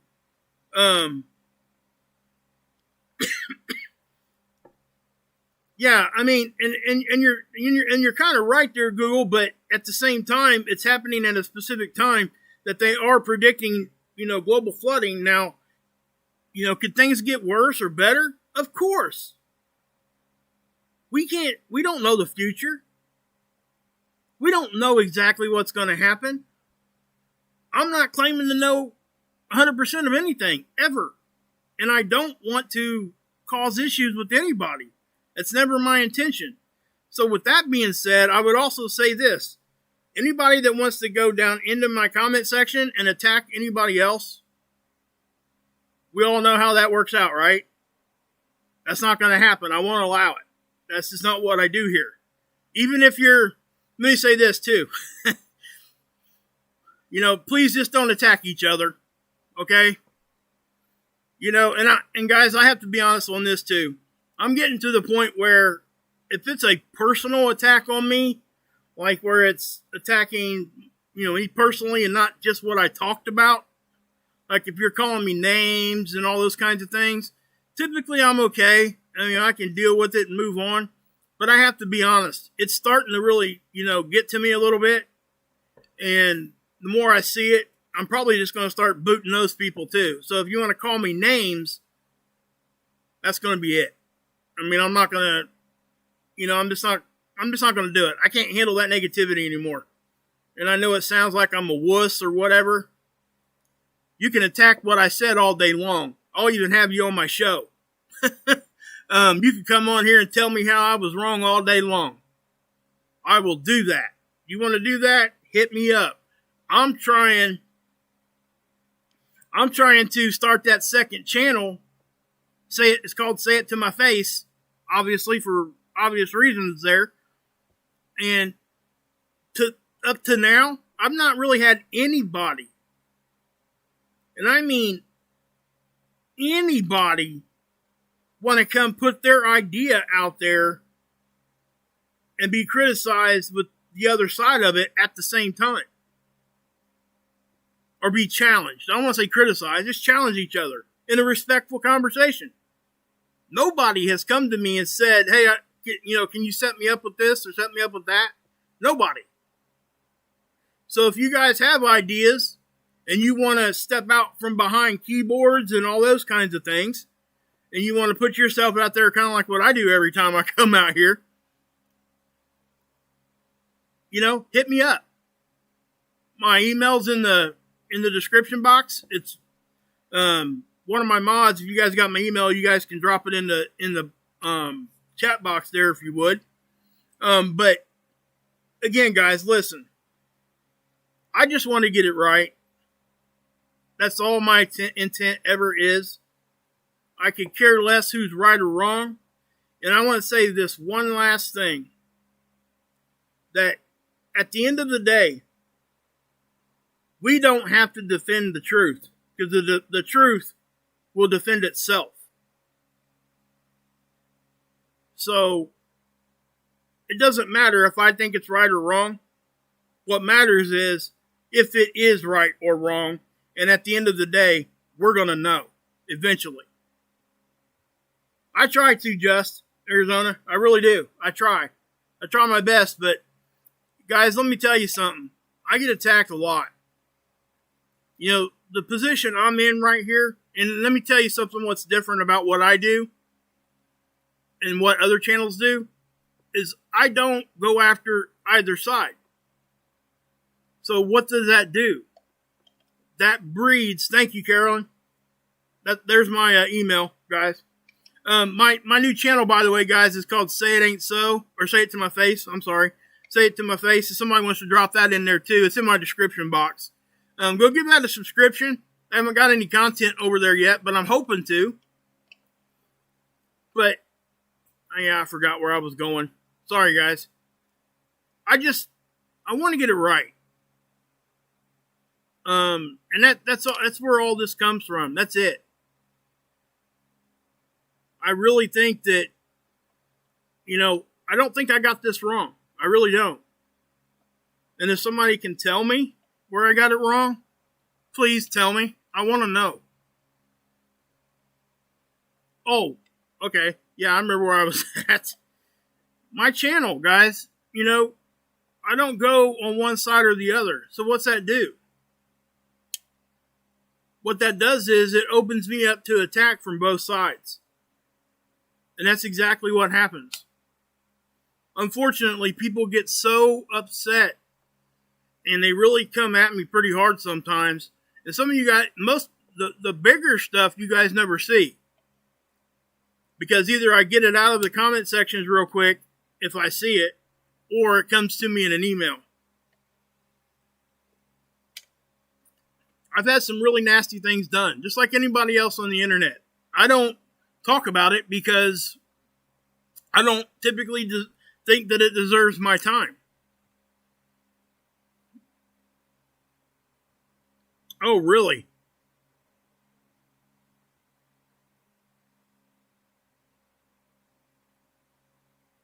Oh my God. They booted Wayne, huh? That's, my gosh. Thanks, George.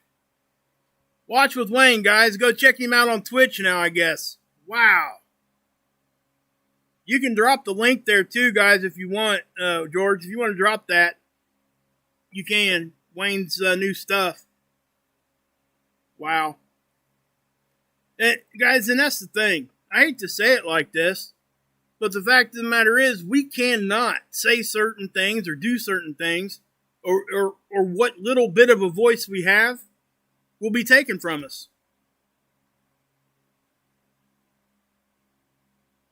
And that's just what it is.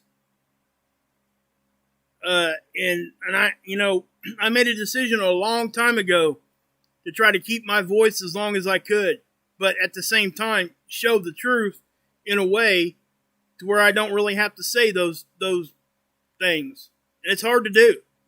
Again, that's another line that I try to walk. And my time here on YouTube may be short too. I don't know. It just, who knows? Again, like I said, anybody that's ever been with me for any length of time probably already knows this, but I never, ever seek out confrontation. I freaking hate it.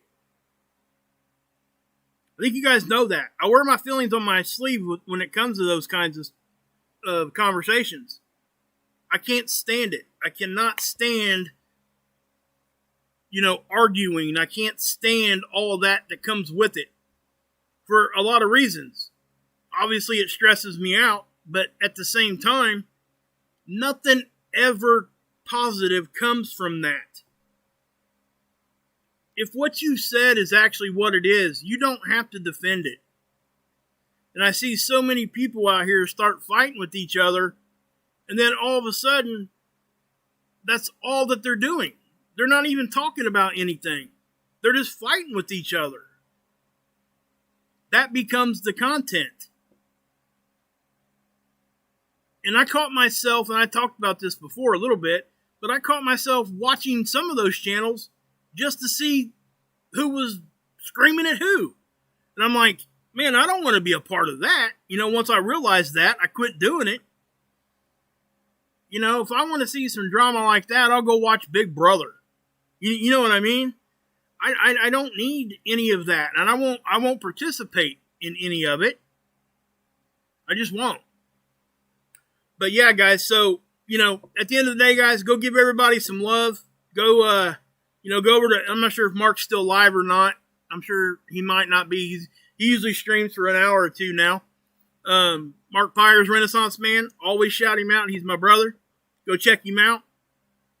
You guys can drop his link if anybody wants to. Ron, Emergency Management Associates. Go check him out. Earthquake stuff. Go check out Rip. Gotta check out Rip. Go check out Terry. He started his new earthquake channel. Terry Reynolds. I think it's called Feed the Sheep. And something, I think there's some other words there on the end for the name. Wolfie, I'm not sure if he's going to start a channel or not, but he's been doing some music looping for me in the background here. I'm going to start using some of his music and give him credit for that because he does a good job with that. Ricky's on here. She's got a channel. She doesn't really post there a whole lot, but she's had a lot of personal stuff going on, so go check her out. Axe has got a channel. Guys, I mean, come on, guys. Everybody. I wish I could shout out everybody. Man. It's so hard. It really is. Menacing's in here. It just, wow. There's so much. There really is. And let me tell you something. Everybody I just said, they're good people. Now, I'm not just saying that. They really are. They are very good people. All of us around in this community, we may not always get along, but at the end of the day, we all love each other, no matter how much we scream and yell and get mad at each other in the background or any of that. You guys don't, the typical subscriber don't see any of that kind of stuff because, you know why? Because the people that are actually here for the right reasons, when those things happen, they don't throw it out here for everybody to see. They don't need to. Because they're truly trying to fix the situation. That means that they actually care about that other person that they're even fighting with. That's what that means. That's how you know you got a good core group of people. We're not always going to be on a high and we're not always going to be on a low. But one thing we will always be is right next to each other. No matter what's going on. So that's what I would say. And I really hope that people really grab all these people I just mentioned and give them a shot. Give them a shot. That's all I'm asking. and just look at my information. If I got it wrong, somebody tell me. Whatever it is, not even just about this. I'm talking about all of it. Anything that I've ever said. I mean, I'm open to any kind of constructive criticism that isn't disrespectful. And even sometimes when it's disrespectful, I'll listen to it. But anyway, guys, I know this has went on for a long time. I may, when I started this part of this video here, I may go ahead and cut this out and put it on its own video, because this did go quite a long time. I don't want a live stream out there that's that long, because people won't watch. But I'll repost it, maybe a playlist or what have you. I'll leave it posted for a day or so, and then I'll decide what to do with it. But anyway, guys, yeah, thanks, Carolyn. Yeah, she just dropped my PayPal link. It's not, it's not expected at all. I don't even hardly ever mention it. But it is appreciated when you guys do that for me. It really does. It helps me. You guys have no idea. You really don't. And I get so humbled that anybody really wants to do that for what I'm doing. But it is what it is, guys. But yeah, so go check out everybody I just said. And if I missed somebody, I'm sorry. There's so many good people, and I send people everywhere all the time. And I just don't know where else to send people anymore, other than those people that I'm hooked up with, And it just, man, I just want to promote those people that are, out there doing it right now. And that's what I'm doing. So, I'm sure I missed other people, guys. I mean, hell, I'm probably missing, trying to think. But yeah, I mean, you can look in my description too, my description box. People down there too. So just go check it all out. I encourage everybody to check everything out, guys. I mean, honestly, no matter whose channel it is, just check it all out. And, if you don't like what they had to say, okay, move on. But yeah, anyway, guys, I'm going to go ahead and get off here, guys. God bless. Yahusha saves. And you can drink this Kool-Aid.